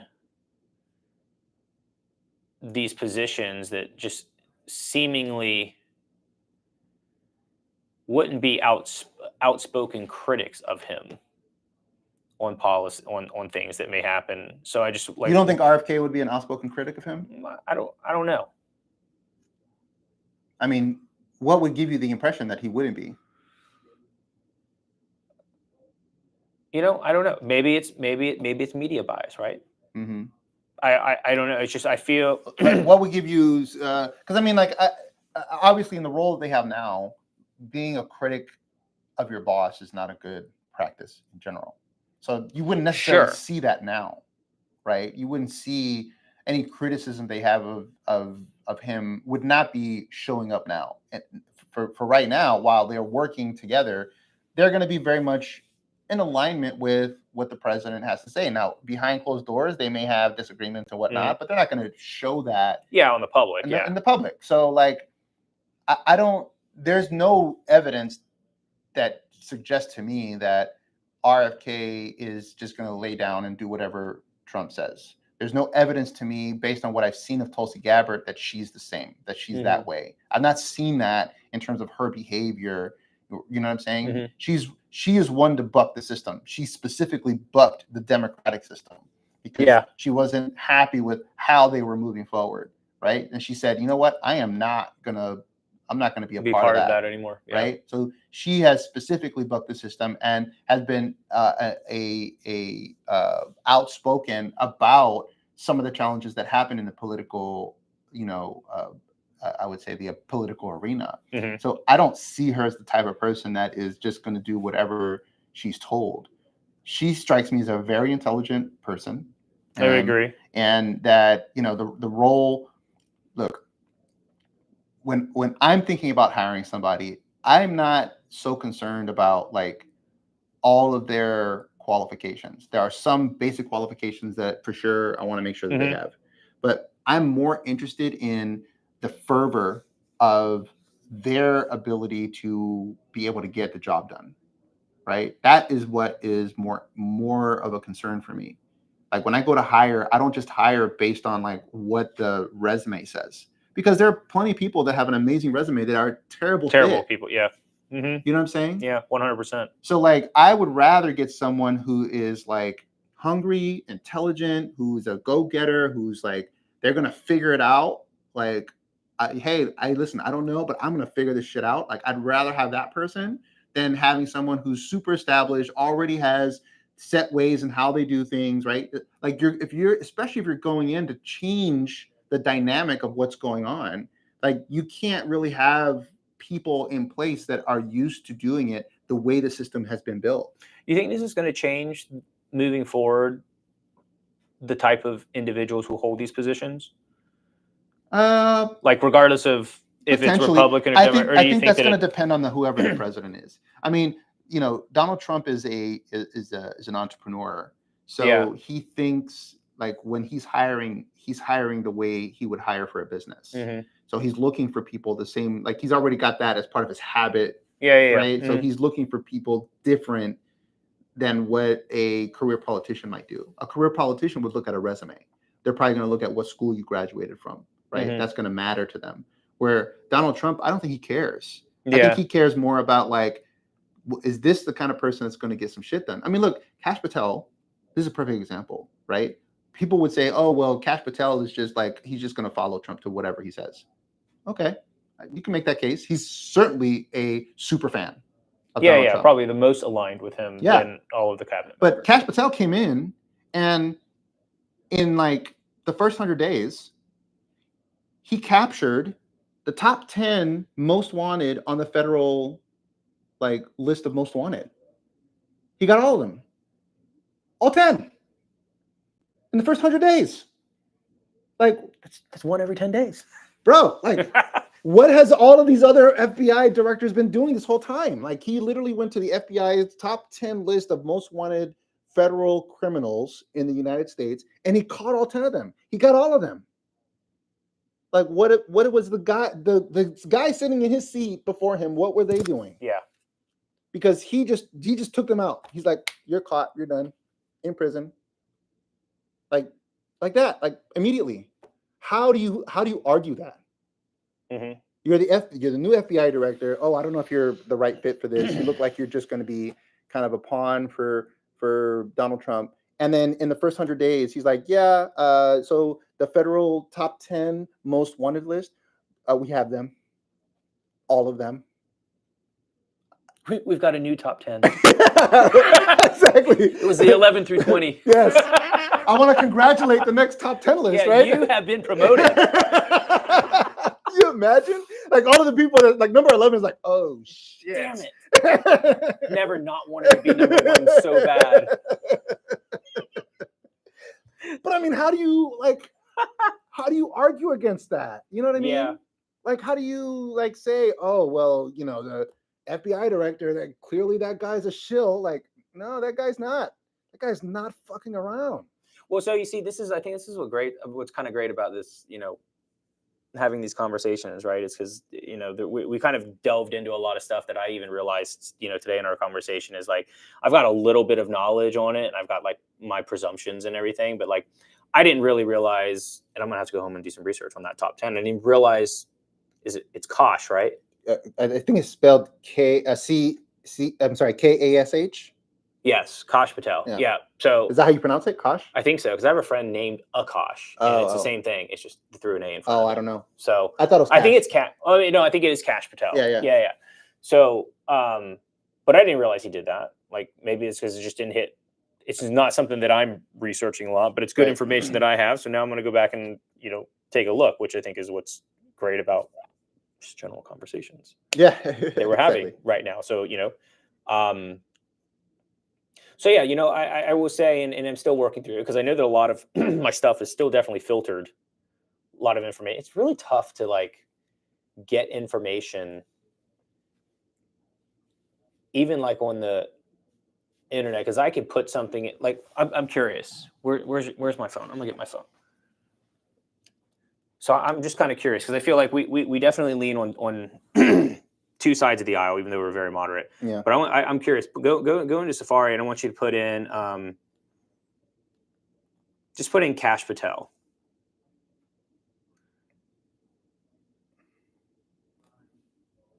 And I'm just kind of curious. If you scroll down just a little bit, I'm curious. What is like the top stories? What are your top stories? Top stories are far right podcaster says he wants a final solution to rid us of Jewish people. What's the next one? Top 5 takedown. Kash Patel's FBI hits the ground running with major early victories. And then the big fat Windsor knot takes Washington. Mm-hmm. That's interesting. I wonder if it's because we're like on the same on the same server. Yeah, because like I find like at home it changes. At home it'll change. Like I might not get so. It all depends on who you're also hanging out with.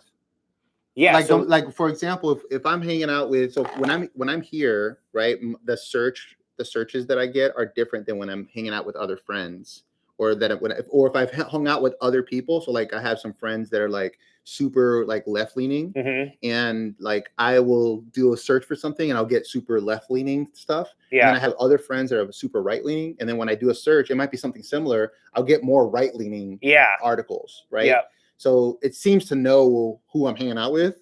Well, sure, yeah. Kind of creepy. Based on geolocation and then probably past conversations, especially if you're linking up, you're together. Right. It is. So it's like, to that point, it's very difficult to get. I mean, sometimes it gets difficult to get information. Yeah, I mean, I think the thing that you have to just pay attention to, and this is really kind of what's the challenge, is that you have to also be, I guess, try to understand like the source and know that there's going to be some leanings. So obviously you go to Fox News, it's going to be leanings to the right. You go to CNN, it's going to be leanings to the left, right? And there's always going to be leanings somewhere, right? So, what I think that you have to kind of listen to a little bit of all of them and then kind of read between the lines, pull out the leanings as much as possible, just to kind of get like, what is the actual thing that's happening, right? And now that he said five, maybe it was top 5, maybe it wasn't top 10, maybe it was top 5 people. Well, that goes back to our conversation from last week: due diligence and individual responsibility. Right. But that's hard because most people don't have the time because they're fucking trying to work. They're just trying to get like, I'm just trying to like feed my family, right? Like I'm exhausted. I don't got time to be doing like I stay up late at night. like I'm sick in the head. I'm sure as part of the problem. But I mean, like, it's important to me to understand what's going on because I see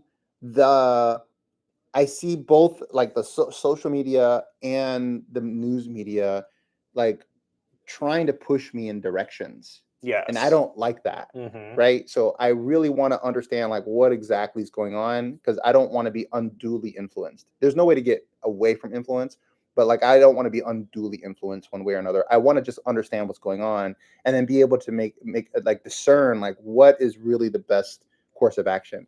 Right now, as it relates to what the administration is doing, I see some things that I'm concerned about. I see some things that I like, but mostly I think there's not enough time has passed to know there's not what is going to happen. Hasn't even been 100 days yet, has it? I think did we just hit 100 days? I think we just passed 100 days.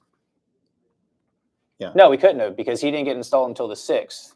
and there's only 31 days in a month. It's got to be just. Oh, we're just under it. Maybe just under it. Okay. Yeah. So anyways, like I don't think enough time has passed to be able to give a true assessment as to whether or not like it's working, not working. Yeah. Like I don't want to. I don't want to predict that weight. Yeah, I don't want to predict because we're in uncharted territory here. Like I have no idea whether this is going to work or not work. Like today's the second, right? Today's the day that we all of the tariffs get put into place, right? And then China, Japan, and South Korea just came together for the first time in like 5 years, had a conversation to do like something. I think they are doing some kind of tariffs or something on their side, right? As it relates to all three of those nations, which is interesting because China is now having conversations with two of our allies, which they haven't done in the last 5 years. Because China's having conversations with who? You said Japan and South Korea. South Korea, which are two of our allies. But because we're putting reciprocal tariffs, they are open to having conversations with China about what they're going to be doing to help like deal with tariffs that the United States is putting into place, right? So is that a concern? I don't know. I mean, it's kind of good that China's having conversations with some of our allies, and then like from a global perspective, it's good that China's having conversations, right? And engaging in, arguably like reasonable economic relationships. Now, is that good for the United States? Probably not exactly, right? It's like the BRICS whole idea of like the whole BRICS nation creating another currency to compete against the United States dollar. Is that good for the world? Probably good because competition from a free market perspective is usually good, but not good for us. Not good for the United States. So we're not excited about that kind of thing happening, but it's probably good for the world.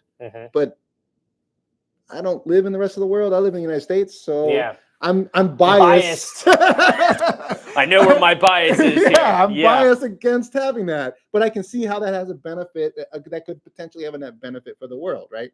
So, but I think that's long-term benefit, which could have a long-term benefit for us. Correct. Well, right? It could. So short-term, long-term. Again, trade-offs. Yes, trade-offs. So again, the question then becomes like, whether or not that's good or not. But what is interesting is China is now having a relationship with Japan and South Korea that they did not have before.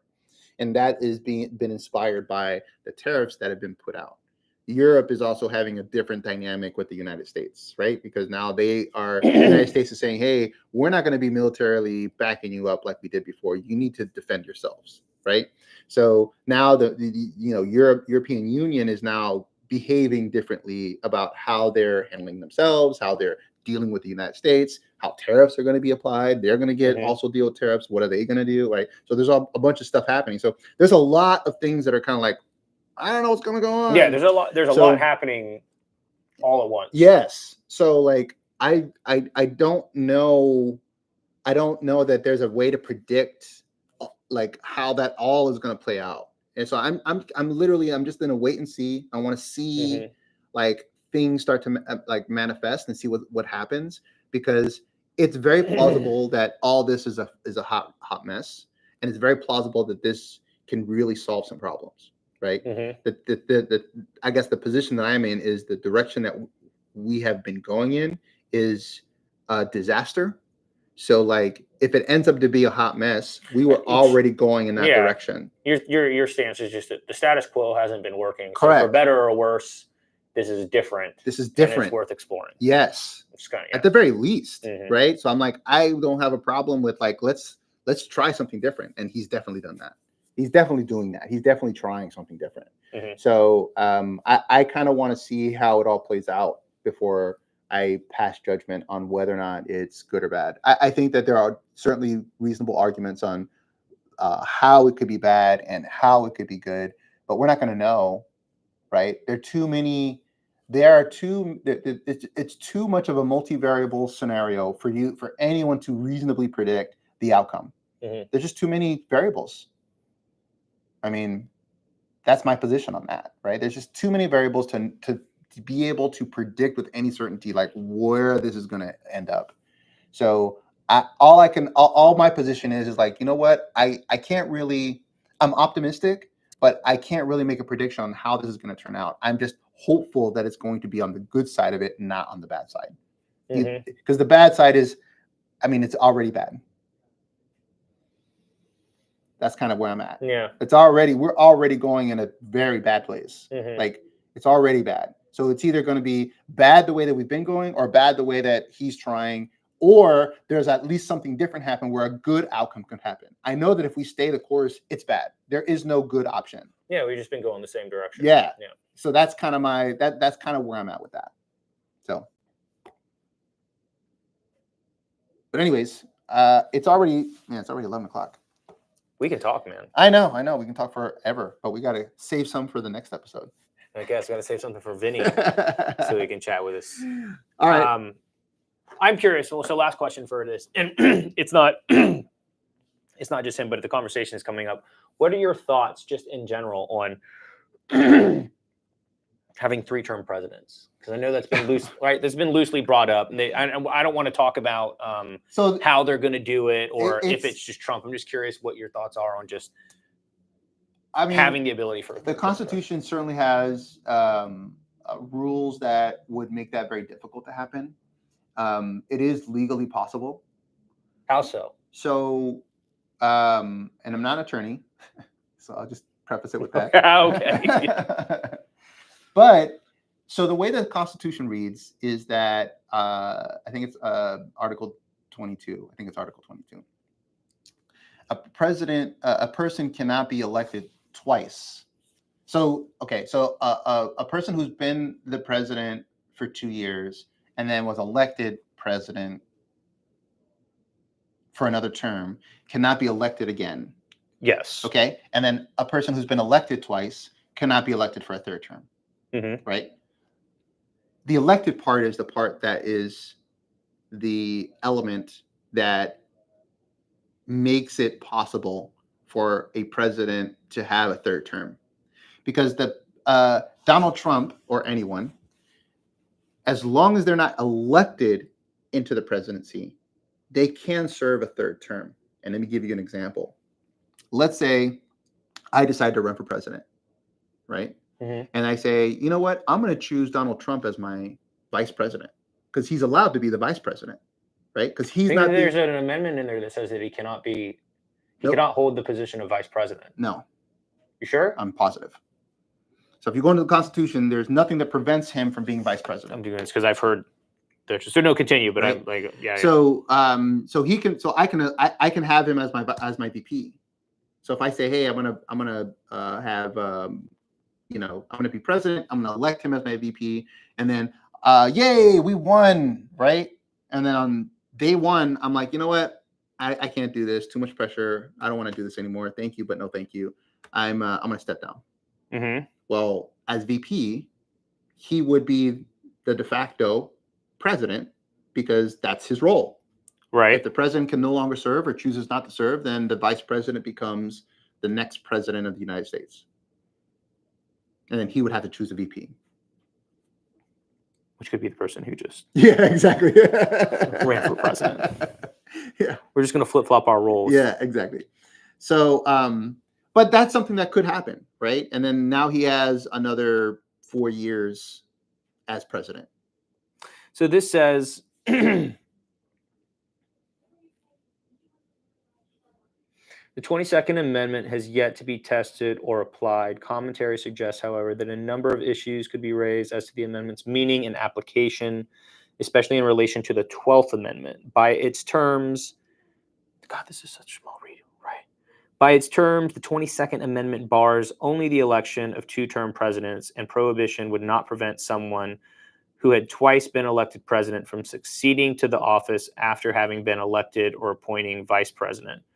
Broader language providing that no such person shall be chosen or serve as president or be eligible to hold the office was rejected in favor of the amendment's ban merely on election.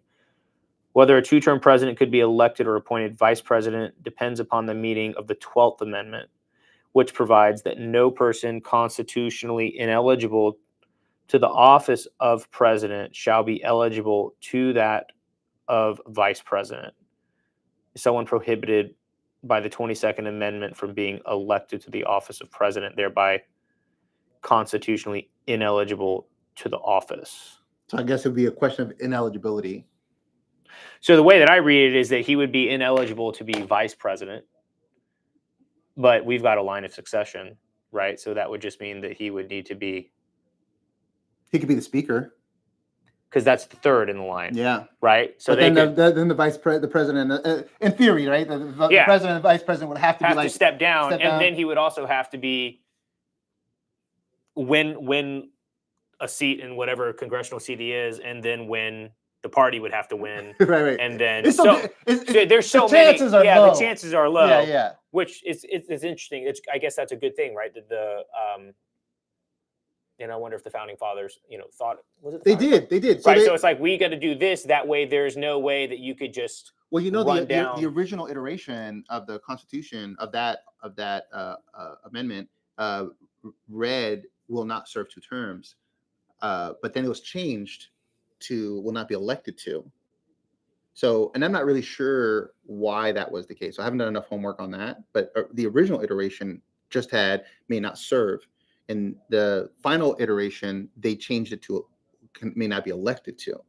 So I thought that was really interesting, and I'd be interested to do some homework as to why they changed the language to elected to as opposed to may not serve. Because may not serve seems like that would really cover all your bases, right? Mm-hmm. Rather than elected to. So I'd be interested to know or understand why would they change the language to be more specific to an election as opposed to serving.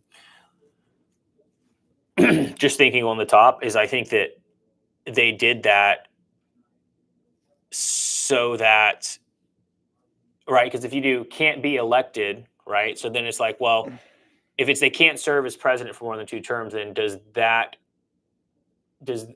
language, was it in their mind that language prevents them from being able to serve in other positions that run that line of succession?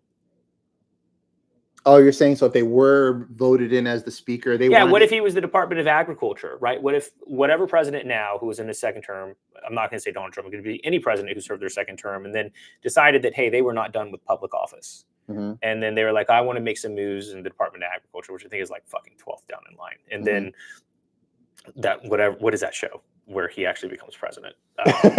Right. Like they like some terrible thing. Some military. Right? Yeah. Something happened. Right. So then because then it says to serve. Right. Or what if some tragedy happened and then you're the last line of succession. Right. But it says you cannot serve. And that creates an issue with who now is the president. Mm-hmm. Because in that very unlikely scenario. Right. He would not, that person would not be eligible to hold office. So by saying no person can be, from the elected standpoint, I feel like maybe that gets around that unlikely thing. But I don't think that the forefathers assumed that there would be some type of strategic gamifying of it to get somebody who shouldn't be president again into that position. Right. So that would be kind of like that would be a tough call. I think that it would be very difficult, even if he gets, unless he was so overwhelmingly popular, I think it'd be very difficult to get people to be agreeable to him serving another term because it's so contrary to the idea of what the Constitution is about. Like that's what you're doing is you're circumventing the Constitution, right? Mm-hmm. That's I'm playing into the weaknesses of the Constitution to be able to serve my own interests. And I think that in and of itself has a bit of I think that would have some negative sentiment, even in the people who are agreeable to the idea of him serving a 3rd term would probably say, yeah, but this is just not right. Yeah. You know what I mean? And I think that you're going to run into issues as it relates to like what that could potentially mean, because then you start doing that, then that opens up Pandora's box as to like circumventing other elements of the Constitution. Yeah, the precedent that sets. Like there's too many. There's too that is. I think is going to be too. I think that would be too far for most people. Mm-hmm. I think most people. There's going to obviously be those people. Those super fans are going to be like, yeah, sure, all about it. Right? Yeah. Trump for emperor or whatever, right?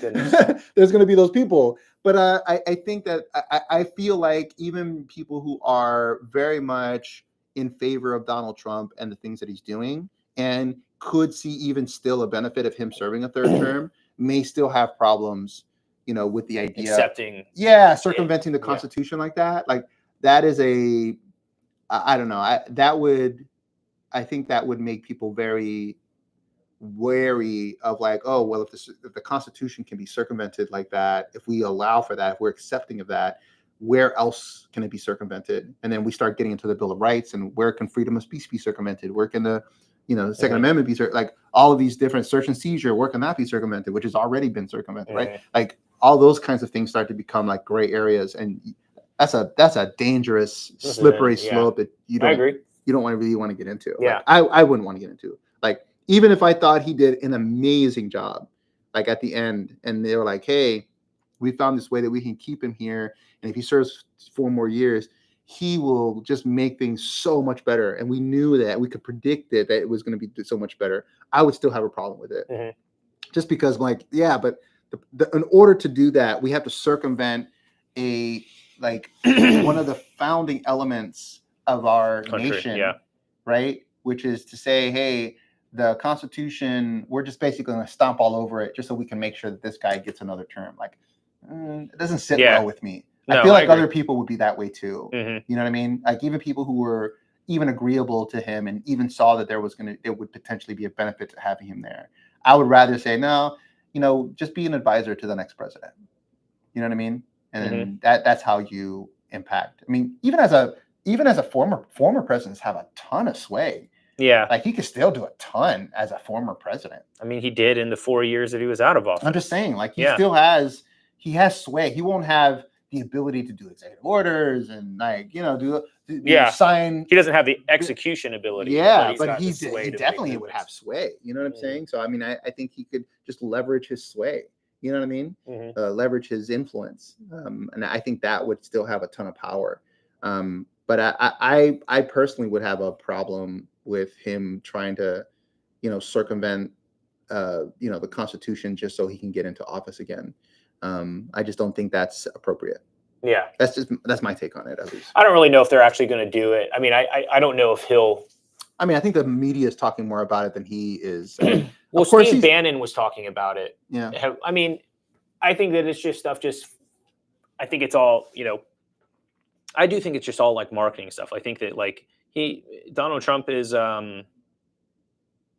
he's been very successful in doing the stuff that he wants to do, even with all of the publicity being mostly negative. So at this point, it's just, who really cares? Yeah. If I get my publicity or my name in the hat because they're talking about this and somebody else is talking about it, that's just good for him, regardless of if it happens or not. I think he's playing it right? The way he's playing it right now, like he's downplaying it. He's like, oh yeah, I mean that'd be interesting. I don't know if that's even legal.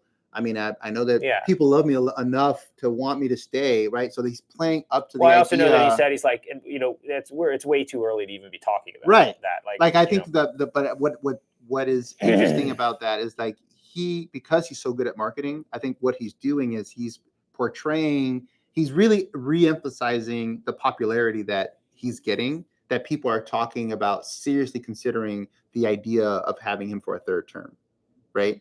So I think that he's playing that up, even though he knows that the chances of that happening are pretty slim, because that benefits him now. Yeah. You know what I'm saying? Gets more people in his corner. Yeah, because if you're like people like a winner, and if you hear on the news that like people are like Trump is doing so well, they're thinking about, well, what if he did another term? I mean, if he's already doing this in 100 days, what can he do with a full like 8 more years, right? Like what could he do? You know what I mean? So that gets people to be like, oh, well, I want to be on the winning team. Let me go ahead and be a part of this, right? I want to be on Team Trump. Like I'm not particularly on Team Trump. I'm not against him right now. You know what I'm saying? Like I think that, I mean, there are things I don't like about him, but the things like most of the stuff that he's currently implementing, I don't necessarily have a problem with. I don't have a problem with him implementing Doge. I don't have a problem with him kind of going at it from a business perspective, because obviously if efficiency is what we need to have someone with business sense to be able to go through and review all of this and try to make this as efficient as possible, just like you would do for a business, right? Yeah. So I don't have a problem with that. The tariffs, I mean, I see the plan, his idea behind tariffs and how he's doing it, and that he's not doing like, oh, well, I'm just going to arbitrarily charge you tariffs. He's like, oh, you charge us tariffs of 20%, so we're going to just reciprocally charge you guys tariffs of 20%, right? Just reciprocal. So if you remove your tariffs, we'll remove our tariffs. That's all, right? We'll just make it even, Steven. Seems fair. That's not unreasonable. Doesn't sound unreasonable to me. Yeah. Right. So if you're charging X percent for tariffs, we're going to charge X percent for tariffs. We're just going to match whatever tariffs you're charging. We're going to match with those tariffs over here. That doesn't seem unreasonable to me. You know what I mean? So I think that again, I mean, he's given RFK some. Again, whether you agree, that's a whole other issue, whether you agree with RFK and how he addresses healthcare and whatnot. So that's a whole question that people have, whether or not he is they align with his perspective on how to approach healthcare. But I've not seen anything in people have disputed some of the things that he said, but I've not seen anything in what he's done historically that would suggest that he has nefarious interests, that he's bought in any way, and that most of the positions that he has, as far as I can tell, are based on things that he's done research on and he's got data to support and stuff like that, right? Maybe we don't agree on what the data interpretation is. That is something that we can have a reasonable conversation about. But it's not like he's just arbitrarily doing stuff like when Trump was like, inject people with bleach or the COVID thing. I'm like, okay, now you're talking. Why you got it under your sink? Why not? Now you're talking about something you know nothing about. Please stop talking, right? So but for RFK, I mean, he seems to be talking from a position of like, I've done some homework on this. I've been involved in this industry for a long time, so I have my perspective on it. That's kind of the way he's coming from it. You can disagree on his perspective. You can disagree on the interpretation of the data, but it's not coming from nowhere. Yeah. You know it's coming from a position. Yeah. So caution to the wind. Yeah, and then the other appointees that he has in place. I mean, I don't necessarily have a problem. I don't have a problem with Tulsi Gabbard. She's definitely an accomplished woman. She's definitely a very intelligent person. She's not someone to be trifled with. And she can hold her own. She has her own opinions about things. So, it's not like she doesn't strike me as the kind of person that's just going to be like, oh, whatever you say, I'm going to do type of person. So that seems good. Kash Patel, he is a adamant follower of Trump, and he comes into the position, and within the first 100 days, we at least 5 of the top 5 people on the list of federal, they caught him. Federal, most wanted list. He's like, okay, I got you. You're done. Next. Like, bro. I mean, how do you argue against that? Like, he came in and within the first 3 months, he's already got like 5 of the top most wanted criminals in the whole United States done. Like, no other FBI director has done that. Why? That's a good question. You know what I mean? If he's coming in, he's not been in that kind of a role before, right? With that kind of power, that kind of access, those kind of resources, right? And he's coming in and he's just like immediately, he's got like the top 5 most wanted people from the federal. Like, what were the other directors of the Federal Bureau of Investigation? What were they doing? Because they didn't catch the top 5 or whatever, right? They didn't do that. Why not? They're the most wanted people in the federal government. That should be one of your top priorities, right? I mean, what else would you have? You know what I'm saying? Like, of the jobs that you do, like what else? Like, okay, the top 5 people, federally most wanted people in the country. Like, what else would you prioritize? And he did it in the first 3 months. Like, bro, you can't. I don't have anything else to do. Yeah. What do I do now? I'm just saying, like, clearly that guy was the right pick. Mhm. You know what I mean? And then like this whole thing of whether he's a white supremacist or not, like, look at the people that he's put in positions. Like, you put the guy. Yeah, no, I don't think That whole thing that people were trying to, that narrative that he was trying Yeah, to, that the people were trying to push and stuff I never like that. bought. It's I never ridiculous. bought that. I mean, clearly he's says some stupid shit. Yeah, he's And bombastic. yeah, I mean, the way he speaks sometimes and is just like, shut the fuck up. I think he's Like, I think he's just a player. I don't want to. That's a bad word, but I think he understands. Even when he like threw like some support behind them or like the Proud Boys and stuff, he didn't like really like throw direct support, but he like played. There is a way that I can say something or take a position that might give some flack, but also not lose support. yeah. You know what I mean? Like, I think he does a good job at. Grandpa didn't give a shit, and he wasn't even 7. Yeah, I'm just saying. Yeah. You know what I mean? He don't care anymore. He doesn't care what he says. He doesn't, like, if you notice when he was younger, he was way more polished in the things that he said, and he wasn't so like outspoken, and he was very like, maybe he said a few things, but like he wasn't known for that. You know what I mean? So like now I think he's like 70 something, and he doesn't care. Is he 76? Something like that. Like, he don't care. Mm-hmm. He doesn't care. Like, filter is like worn and gone. Like, yeah, it's done. There's no filter I've anymore. gone through it. Yeah, I've gone through it, and there's no replacing anymore. that filter. It's not replaceable. The filter's gone. So he just says what he says, right? And you got to, that's, for me, like, that's what people, when they're that age, they stop caring about what people think about the things that they say. You know what I mean? Okay. So, anyways, I do have to get set up for this other thing, but that's kind of like that's the way that at least I was thinking about it. So, I definitely,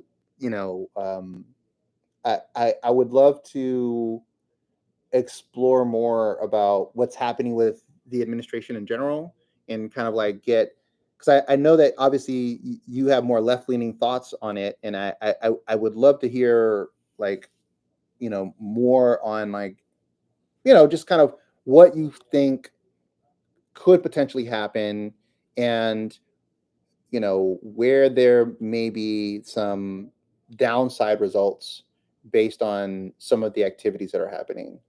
And it doesn't have to be necessarily from the left. It just in general. Yeah.